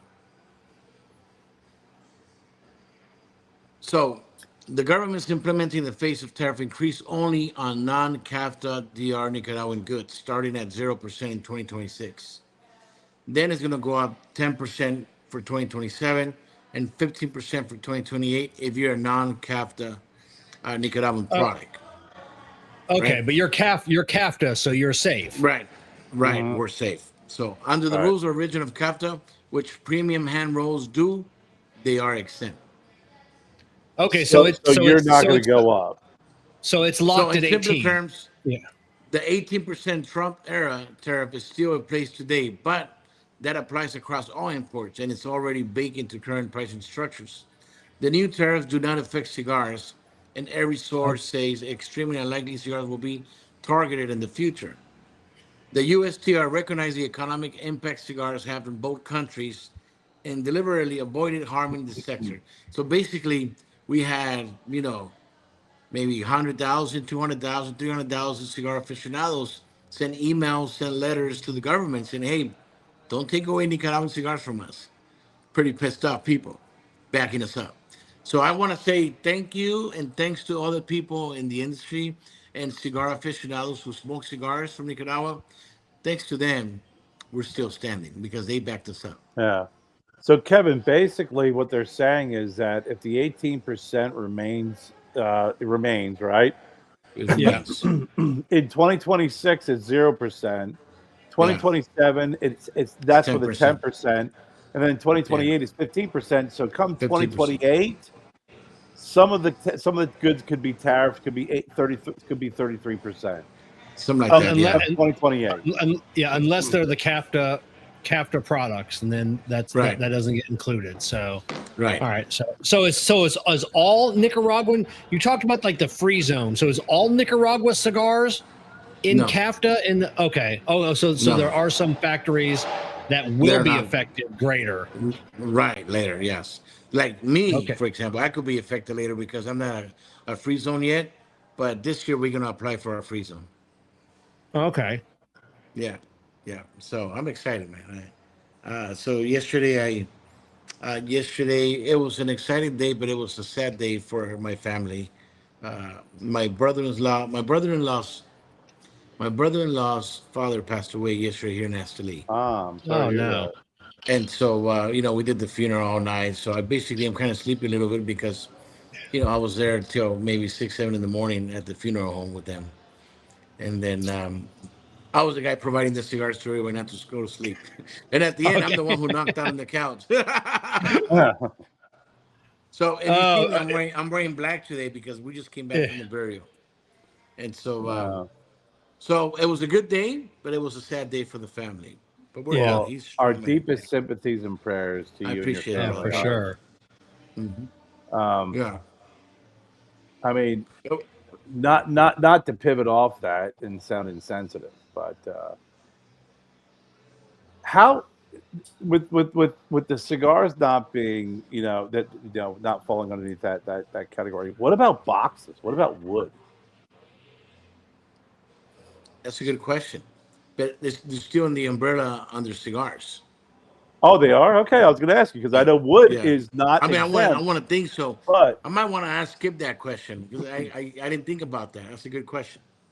Because I was wondering because when you're talking about what exempt with cigars, et cetera, but wood is not. So is there going to be? And I know with weight, et cetera, how are you? Does it since it is being put in a wooden box? Is it still going to be covered under the cigar exemption? Or no, is it going to? It still is. No, you mean we put the cigars in the box, you're not wearing a bundle. Same thing. Still cigars, still going to be. Okay, just want to make sure because I know. Okay. I know. Wood doesn't fall under that umbrella. I don't think it really matters, bro. Yeah, I don't think it really matters. But But let me tell you guys something, man. China's kicking ass right now, as far as cigar rings and cigar boxes, man. These guys are making some beautiful stuff out there. Beautiful. I said I've seen some beautiful bands, and I've reached out to a few brand owners, and sent me some cigars. I'm like, bro, this band is beautiful. Like who's doing your bands? I always like to keep that in mind when I see a beautiful cigar band. Like just keep that, and then everybody's the same thing. China. And then the equipment these people have over there, bro, is just crazy. I mean, I would go to, cigar rings here in Esteli, and they wanted to charge me 30, 40, 50 cents a cigar ring. And I'm over here in China, and they're charging me 7 to 9 cents a ring for the same quality, same powder, same embossing. I'm like, God damn. So you guys know Nicaragua right now is full of Chinese people here. So this is like little China now here in Nicaragua. Is it really getting that way? Oh yeah, bro. It's funny because there used to be about 3 Chinese restaurants in Managua, and now there's maybe about 50 of them, bro. Really? Yeah, I mean, it's the whole China Belt and Road project. They're expanding everywhere. Especially in the cigars into Africa. I know South America. I didn't know too much in Central America. It was bro. In Esteli, real estate is going up because of the Chinese. They're taking over every property here. There is no bullshit. You can ask anybody in Nicaragua. There's more than 30 Chinese stores here in Esteli. Wow. Right now is it so I know in like I said, Africa, South America, they're making the inroads for, wherever these precious minerals they're mining, and that's what they're after, you know. But in Esteli, Yeah. is it just the cigars? I mean, I've never looked at No. like anything else. If Esteli has any precious like mining or anything like that, you only hear about cigars in Nicaragua. Well, there's You a know, lot is of that there's a lot of gold. There's a lot of mining Mhm. here. There's a Is lot it? of Okay. minerals here. Yeah, but Okay. but what's cool about it for us as a cigar factory here is that we don't have to pay taxes on anything. So we buy the stuff over there, they ship it tax free. Really? Yeah. Wow. See, Chinese here, they don't pay no taxes, nothing. They're exempt. Don't you 100%. remember? Don't you remember, Kevin? We talked about the major exports of Nicaragua was. We kind of chuckled, just not cigars, but it was gold, and Oh, that's right. We did talk about that. it Gold was coffee. gold, and it was Yeah. apparel. It was apparel, Yeah. shirts, clothing, Coffee, tobacco, gold, coffee. Yeah, Yeah. minerals. It's hot right now, bro. It's a hot commodity. A lot of the meat from Nicaragua. we goes to talked the about meat States. too. Yeah, Mhm. the And great Nicaraguan steaks, beef. organic. Yeah. What is the average Nicaraguan person think of a Chinese food when they go eat it for the first time? I mean, Hey, is man, it popular? This popular now, bro. Because you know where I live across the street, there's a badass Chinese restaurant cooked by Chinese people. And so, you know, I always make fun of this. And you know, back in California, I said I hate going to Chinese restaurant and we got my brother Mexicans cooking the Chinese food. It's not real Chinese, man. It's like me going to a taco shop, a Mexican restaurant, and we got chinos cooking carne asada tacos, bro. You know what I mean? So no, but over here they got all these Chinese cooking real Chinese food, bro, and it's amazing. I'm like, God damn, man. I always tell my Yeah, girl, let's go eat some Chinese food. We've got one Chinese restaurant here in town, really good. You go in there and everybody's Chinese. They're always yelling. You can't understand them. And then we've got the other places, and which are decent, you know, but it's filled with Mexicans. You know, not Mexicans know how to cook. Hey, I that's me right love there, my brother. but All when good. it's like, You're good. but when you go in there, you know, the food is different. It's just different when it's just, you know, same thing. When I go to our favorite Mexican place, we love it. It's always busy, and there are no white people working there. No, I'm not. Every culture makes their product with passion. Yeah. Yeah. When Our the Chinese favorite- cook, they cook good. Our favorite Mexican restaurant when we lived in where the next town over was such a small place, tiny, and Yeah. they had the best Mexican food. And my favorite was the beef cheek, tacos, tortillas. It's the You haven't been to my house. I gotta cook well, for you guys. well, I would love that, but I mean, it's like to Kevin's point. It's like, you know, there's Taco Bell, there's Oh, that's not Mexican, Pop- bro. That's Papa's a and copy beers, of I know. Tex-Mex. Papa's and beers, and then when you walk into a place, you're like, there's a reason why this tastes better. Jessica, Every time no, go ahead. Every time people mention Taco Bell, I imagine Speedy Gonzalez, the cartoon guy. You know what I mean? Yeah. Running Whenever, That's funny. that's it. Whenever I make Jessica mad, you know, like during the week, and she's irritated at me, like Friday night, usually we go out to a restaurant, you know, and I know to take her to our favorite Mexican place. They've got like this shrimp dish. It's like La Cucarachas or something. I don't even remember the name because it's like cockroaches, but it's the shrimp. They're like in like, you know, with the shell on, with the head still on. They're in like the sauce with all these vegetables, and she just sits there for like an hour. There's like 50 or 60 of them, and she's just all happy and humming to herself and eating and dipping, and she's There just you go. she's just a You know how to make new her woman. happy. You know, I know how to make with that one dish, you know, like the whole week, just, you know, goes You're like, down. honey, by the way, you're like, we're gonna go eat Mexican food. Yeah, that's it. But let me piss you off first. Let me piss you off first. Yeah. I try not to make her mad for a day or two after that. Sometimes it's hard. It gets difficult. Guilty as charged. Me too, bro. Yeah. Yeah, I know how it is. So let me ask you guys a question. Kerr, what's going on with your brand, bro? How's that going? It's going well. Going into 2026, I've done a number of our core brands were the barber pole brands, but I'm looking to go outside of barber poles. Sure. Listen, barber poles are a passion of mine, and as well as Lanceros, but they don't hit the market very well. So, Oh wait, let me show you guys something real quick. please do. But going back to Art's question, one of the things that we're doing is looking. I think we really got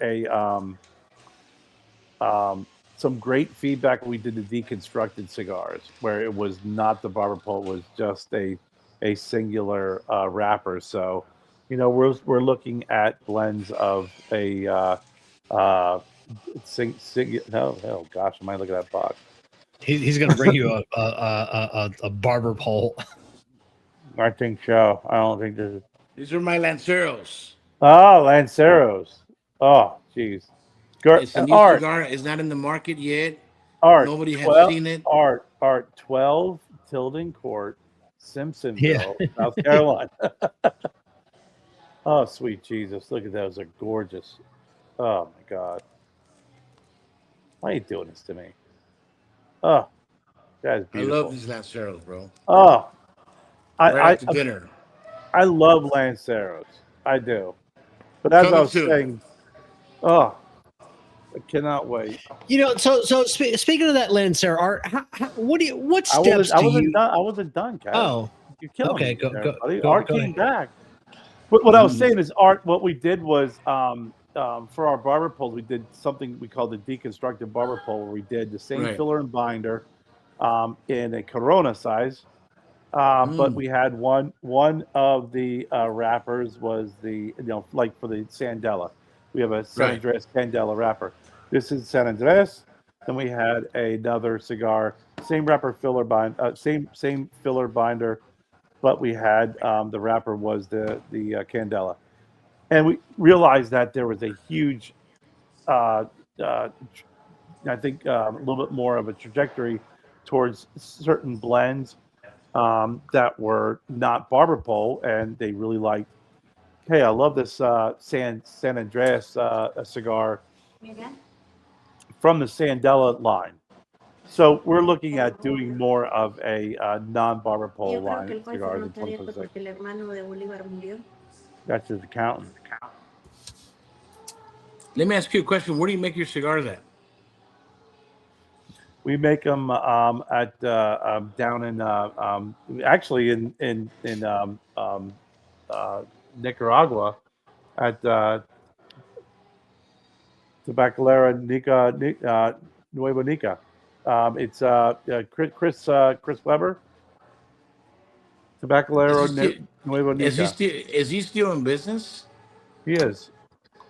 He is. I last time I talked to Chris, we were chatting. I think he's gone from Nicaragua maybe across the border because some of these tariffs were a little bit more challenging at the time. But yeah, that's where we're making our cigars.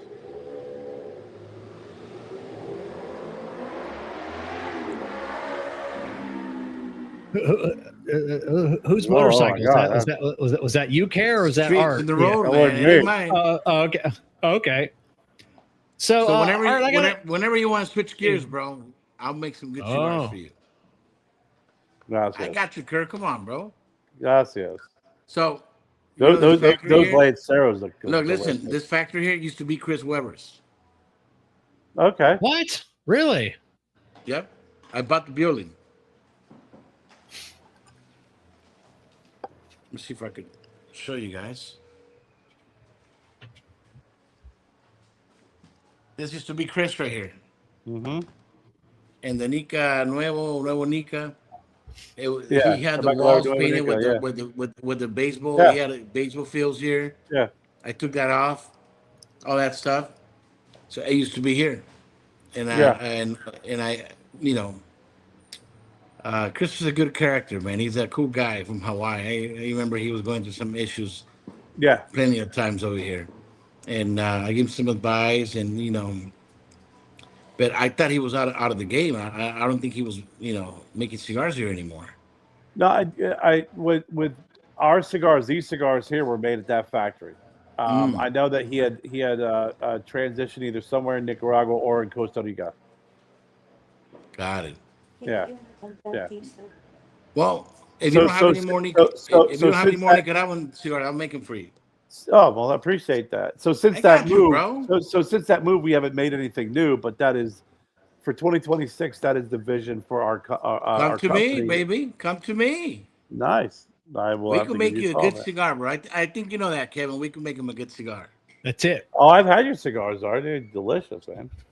Thank you, And bro. you'll get a good price, $5.25. No. 525. 18% more. No, but those That is what it's all about, man. Brother your love, land man. I got you. your Yeah. your Lanceros look delicious. They do. I'm a Lance. They are. Kevin So, my Kevin's not a Lanceros, Lancero guy. I'm a huge Lancero fan. don't ask me how I made it happen, but I ended up putting them 2 binders there. What? You know, That was- I've got 2 questions because I Yeah. wrote this question down an hour ago when A you had question per mentioned it. binder? Yeah, double binder, and then that lead into the Lancero. What's the is the purpose of a double binder? Is it just for flavor? Is it always the same binder and just double, or do some No, people use we mix them different? around. Different blends. Okay, you different do. binders. Yeah. Oh, okay, no, so no Right. on different blends, different binders. But if you're using a double binder, is it always the same binder on that particular cigar, or are you Well, using? if it's a blend that I make with that blend, yeah, it's always going to be the same. But all my cigars have different binders. So what is the point of a double binder? Double the flavor, bro. Okay. The binder is very important in the construction of a cigar. Oh yeah, without a doubt. Can Art, you imagine if 1 binder is good? Can you imagine 2 binders? Yeah. Do you find that 2 binders, because one thing you hear from a lot of folks are they use a binder that is non-influential in the flavor, because you hear that a lot. I mean, we have over the years. Do you find that a double binder, obviously with flavor, do you find that it adds more stability to the construction of the cigar? Yes. So I do it for a lot of reasons, but one of the main reasons is flavor. So whenever you have a cigar with a double binder, it's considered a super premium cigar because it's more expensive to make. So, for example, my cost of my cigars is over $1.60. Over $1.60 to make because I add more tobacco into it. Con la tarjeta. And a little. Okay. See? So have you ever experimented and made a cigar sandwich? So say you're using a let's say Connecticut broadleaf binder over a Mexican San Andreas wrapper. Have you ever done it like a double binder, but a Mexican San Andreas, Connecticut broadleaf, and then a Mexican San Andreas wrapper? So you got essentially 2 Mexican San Andreas. But I tell you, Connecticut in the middle. A couple of years ago, we had so most of my tobacco from Arenosa, from the cuts, from the 2 different cuts that we use when we make the cigar, we have enough tobacco, so we had a few bales of we call it picadura tobacco. So they were just piling up, and I had what happened to Kerr? He took off on us. I see him down below. He had to take his headphones off. He must have got a call or something. His son's in town. Oh, nice. So what happened here is that a couple of years ago, I had enough picadura of the scratch tobacco we had left. So I told my guy, I said, you know what, let's make some picadura cigars, just to check it out, right? Let me tell you something, bro. I added 1 binder, a good binder. So, for example, for the Maduro wrapper, we used a jalapa binder, which gives you the sweetness.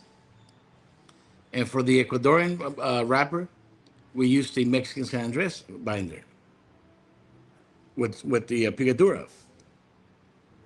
Now, this picadura is from grade A tobacco, right? So anyways, when we make the cigar, we age it for 90 days. I got to tell you, I smoke a few of those cigars, man. They were great cigars. I'm like, holy shit, man, these are good, bro. So I ended up selling them. I sold them for $1. People loved them. We made 10,000 of them, and I got rid of them in maybe in less than a month. They were gone Oh wow. because they were that good. Oh, should have But sold I them don't for make picadillos $2. all the time. I only do it when I have enough tobacco and I just want to, make cigars so I can sell for cheap. Hey, welcome Yeah, back. Kerr. yeah, that's tough to make those cigars, consistently, So- because they're always changing. Segovias.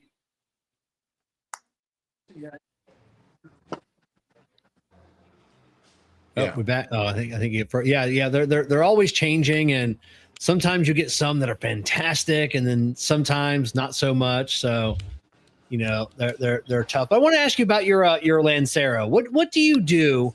And you don't have to give trade secrets, to ensure that your Lancero's good. Like you get so many that are locked up. I see. I It's don't the like. construction art. He wants to know how do you make it so Yeah. it's not smoking a cigar through a coffee straw.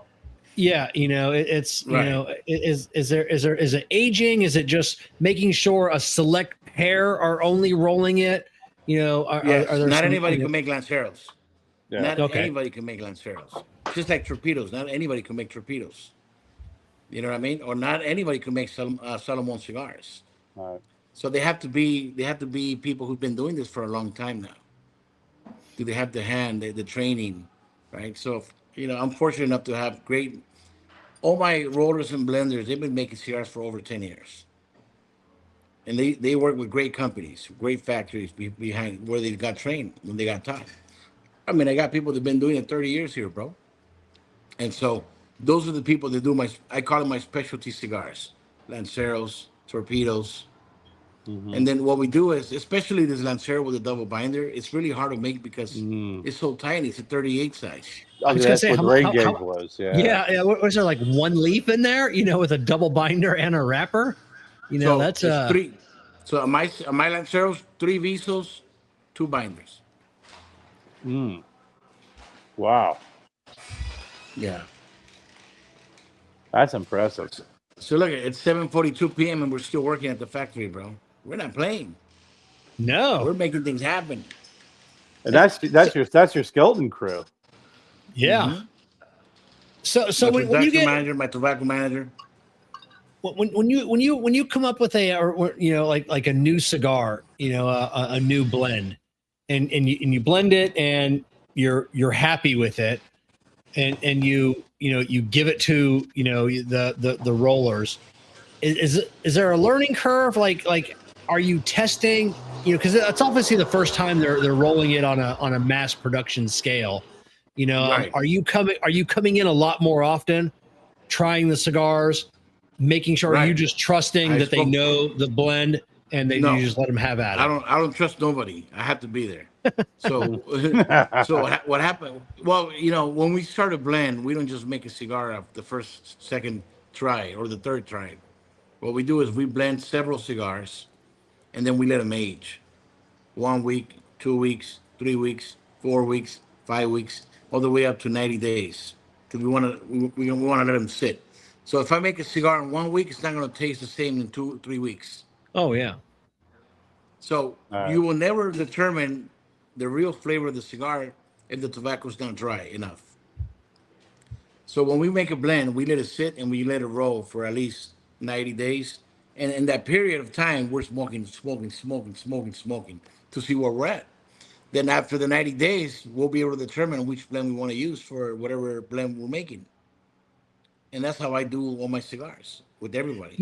You say that, there are so many times we've had people on the show, and I've never really said anything, and I've never said anything. And even outside the show, I'll get people that will say, I went down to Nicaragua. I spent a week, we spent, 5 days, down at the factory every day, rolling cigars, testing blends. And I came home that week with my blend. And I always thought the same thing. It's like, man, what if that changes? Because those flavors are going to marry after Right. a couple of 90 weeks, days. a couple of months, Yeah. 90 days. Yeah. And what if they don't marry right? Right. It's and I imagine that does that happen? you know, like after like 90 days, you're like, oh man, after this cigar Yeah. sits, it's That went like south. something happened. That I went mean, south. I made blends that the first 2 weeks I love the blends, and then I wait 90 days, and I don't like them anymore. No. You know what I mean? I like, oh, Yeah. the tobacco's too hard. But the way we test it is we grab each leaf before we roll it, and we smoke it. Well, you know, it all depends on tobacco too. You know, there's a lot of factories here that they'll make you a great cigar with the best tobacco, but then when they start the blend, they'll put some fucked up tobacco in there and they'll change the Yeah. whole blend. Yeah. I've And I had that learned that. happen early Yeah, on. fortunately, some of my little Cuban buddies do that over here. Oh, yeah. Right? And they tell me, you're stupid. Why you spending, you know, tobacco? And, you know, I said, bro, you got to do things the right way. You can't be messing around, man.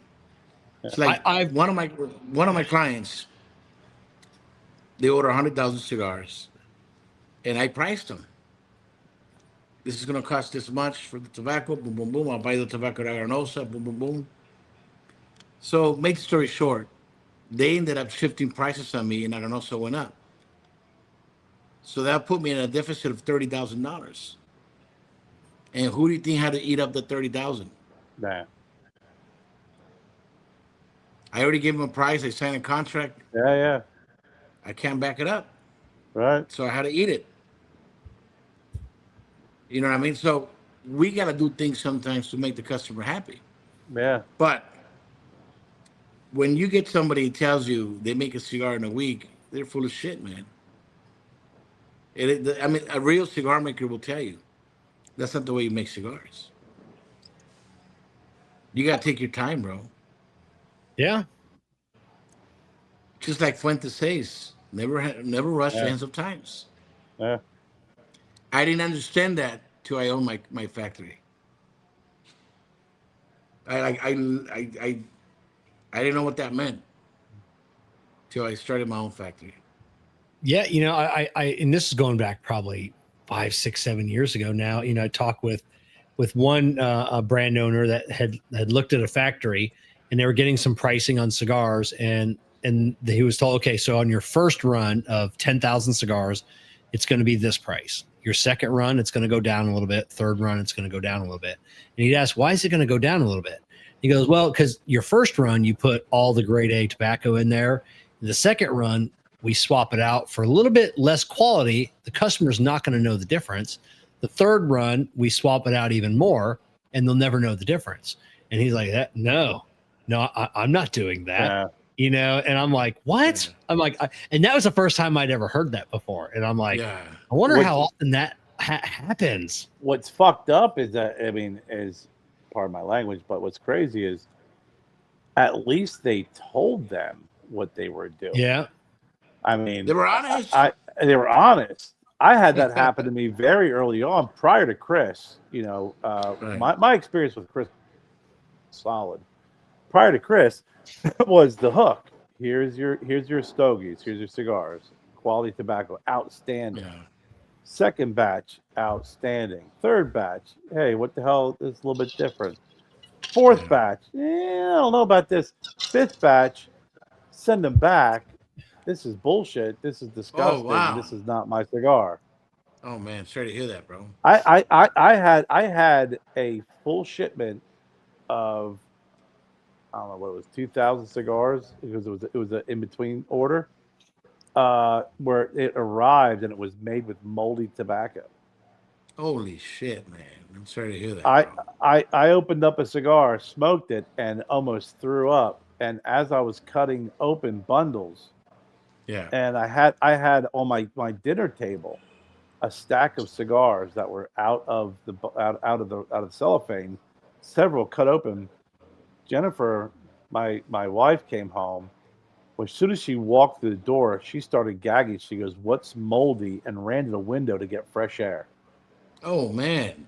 My whole shipment, and I have pictures. I opened it up. There was mold all throughout the filler, the binder, everything. You know, and that's what happened with some clients. I had some clients that came to sit with me.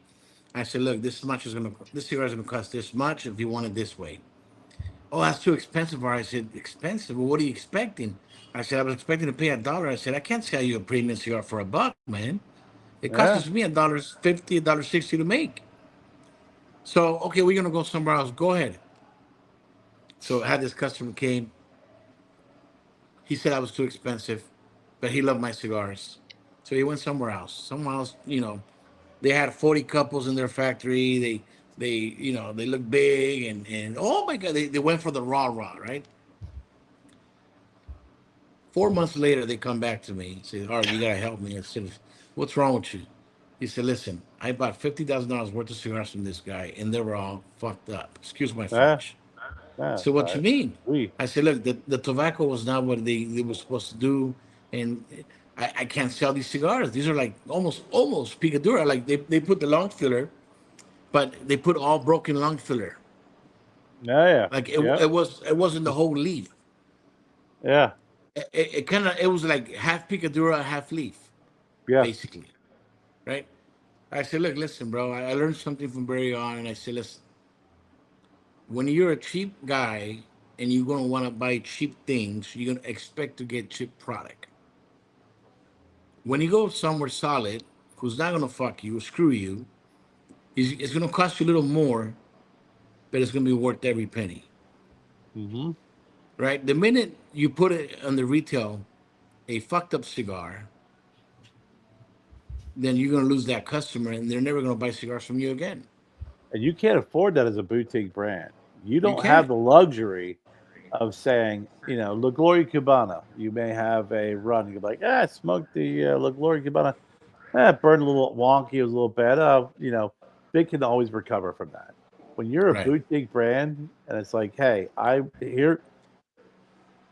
you to try this brand new cigar. This is Yeah. this is Trash Panda cigar. They're new. They're out of Florida. Kevin's a great guy. If that's jacked up, they'll never go back and give it a try again. You don't Never. have You know, that name and that reputation. And the one thing that people don't realize, some of these brand owners, you ruin it for a lot of other boutiques, because Fuck yeah, you do. if you're a Fuente smoker, a JC Newman smoker, a Saka smoker, and you go into a lounge and the guy convinces you, he's like, hey, this is my buddy Kevin. He's a boutique, he makes a great cigar, and you're like, okay, I'll buy it, and then it sucks. That guy's not going to buy another boutique, because he's going to remember. He goes, hey, he's like, remember that last time you fucked me? I spent $12 on that cigar and it sucked. No, give me my regular.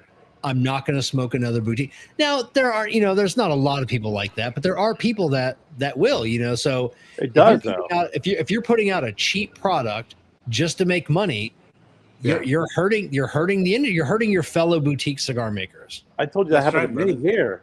I went to a shop and I said, hey, I'm a local, I'm in Greenville, South Carolina.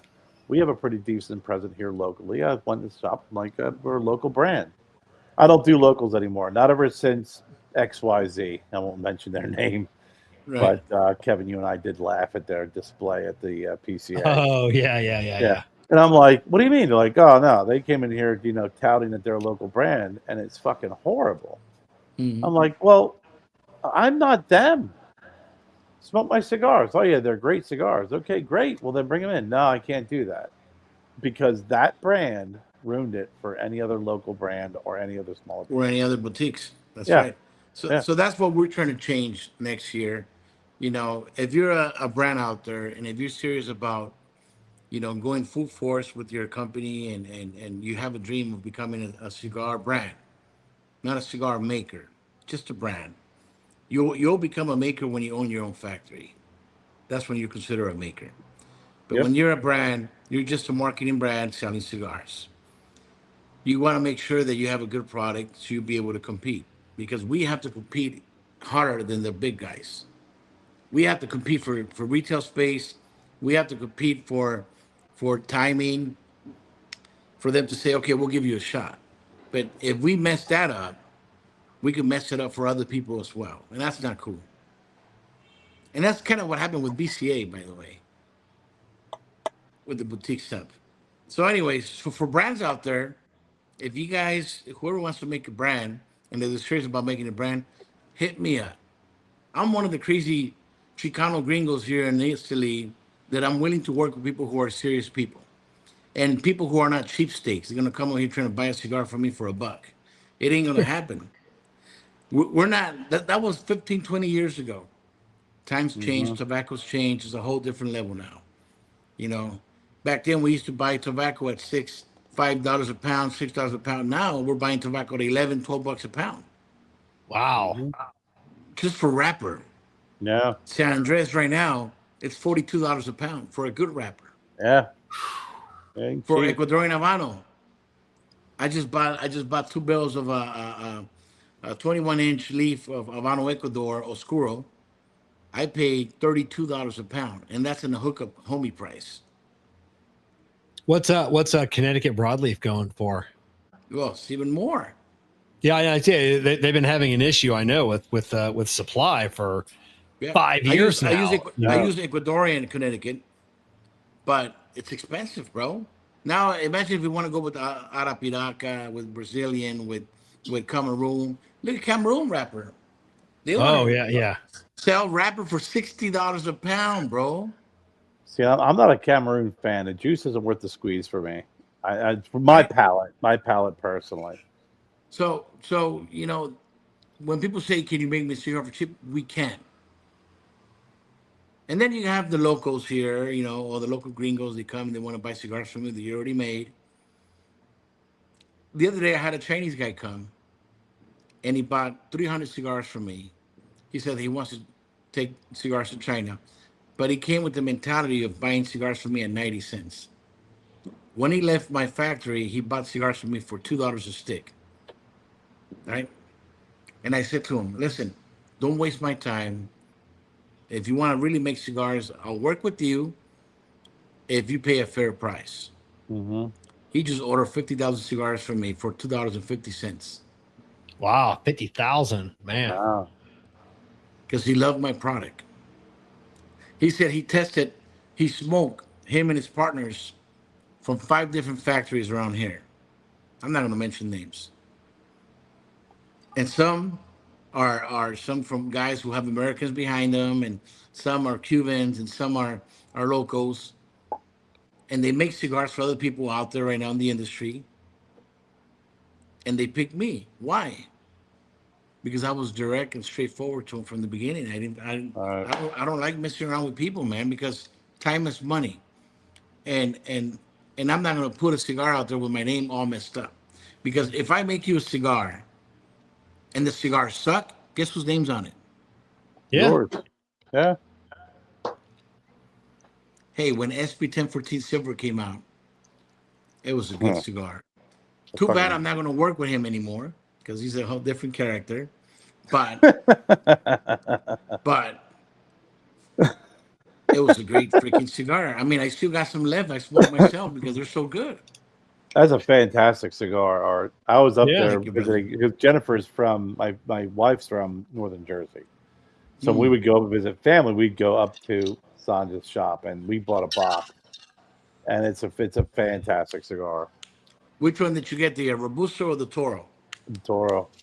Oh yeah, that's a I'm good I'm cigar. I'm a Toro fan. I love Robustos. Don't get me wrong, but Yeah. I mean, I'll be honest. I really don't have. I mean, outside of Lanceros, I love all the Vitolas, but Lanceros I am more lean towards. And that cigar is one of my blends. I blended that cigar. Mm-hmm. I had it sitting down for over 90 days before we actually made it a cigar. And because I learned the process from the good people, bro. I have a lot of great mentors over here, bro. So you got to work hard, man. Let me tell you something, bro. This business cost me 2 relationships, 2 marriages. Yeah. Done. This business, I lost so many family and friends who passed away, and I wasn't there for them back at home. This business could be a tough business. Last year, they tried to break me, bro. Some shit happened in my personal life and in my business that another cigar maker that I trusted at that time, he disrespected me, my honor, my integrity, and because of that, I got divorced. But I didn't let that break me. Matter of fact, when I went to your studio, that's when I found out all that bullshit that was going on. Oh, geez. Yeah. Wow. But I survived. It's all Yeah. it's all about And I art. I pulled mean, through. feel free to name names, but I mean, Yeah, outside of yeah, that, yeah, no, yeah. I had to throw Kevin in But you there. know what? I don't give a Hey. shit. Fuck Felix Mesa, El Galan Cigars. Oh, okay. Oh, that's Calm tough. down, That piece Kerr. of shit. That piece of shit.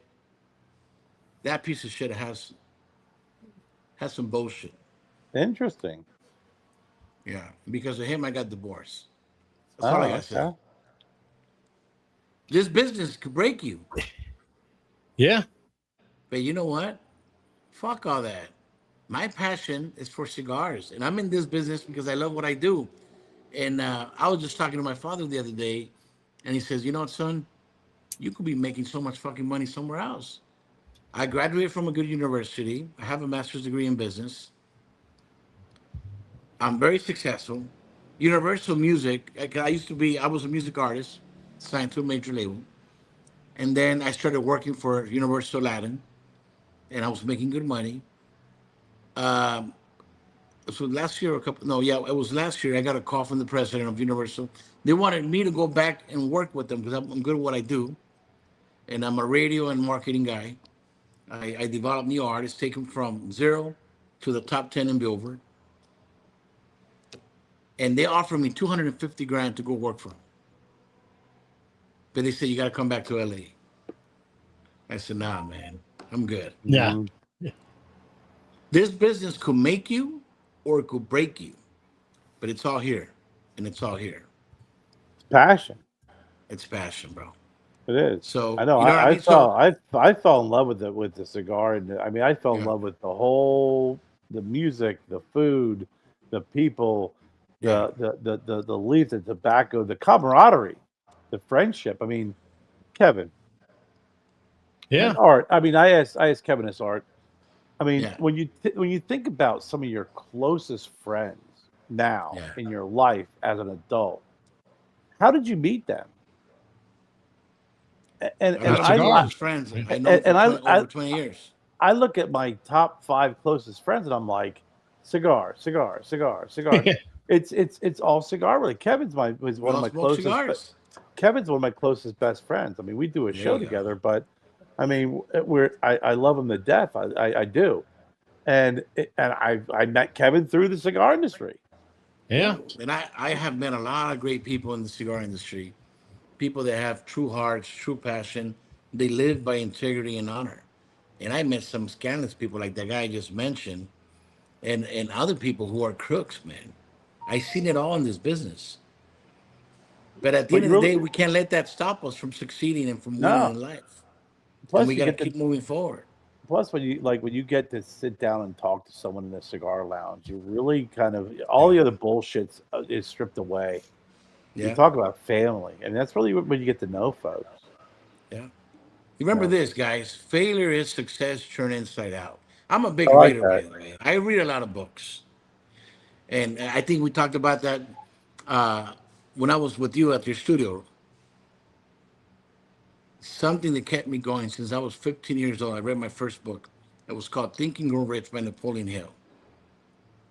I just finished reading it again Yeah. because I always get new stuff out of that book, right? So sometimes I ask myself, I said, Art, what the fuck are you doing, bro? Like, dude, like, I could be making money in real estate back at home. Like, I own rental properties over there. And I wish I could have more rental properties. So, what are you doing stuck in a little town? What are you doing here in Esteli? I'm like, fuck. So then what I do is I go in my humidor, grab a stick, sit down, and I'm like, this is why I'm doing this. That's why I'm here, because of this. And so there's no when I got my plane ticket for this what I'm doing now, I bought it without a return ticket. It's a No one shit. time ticket. All right. So I'm in it to win it, brothers. I'm in it to win it. I'm in here to succeed. I know that my cigars are not in retail stores like I want to.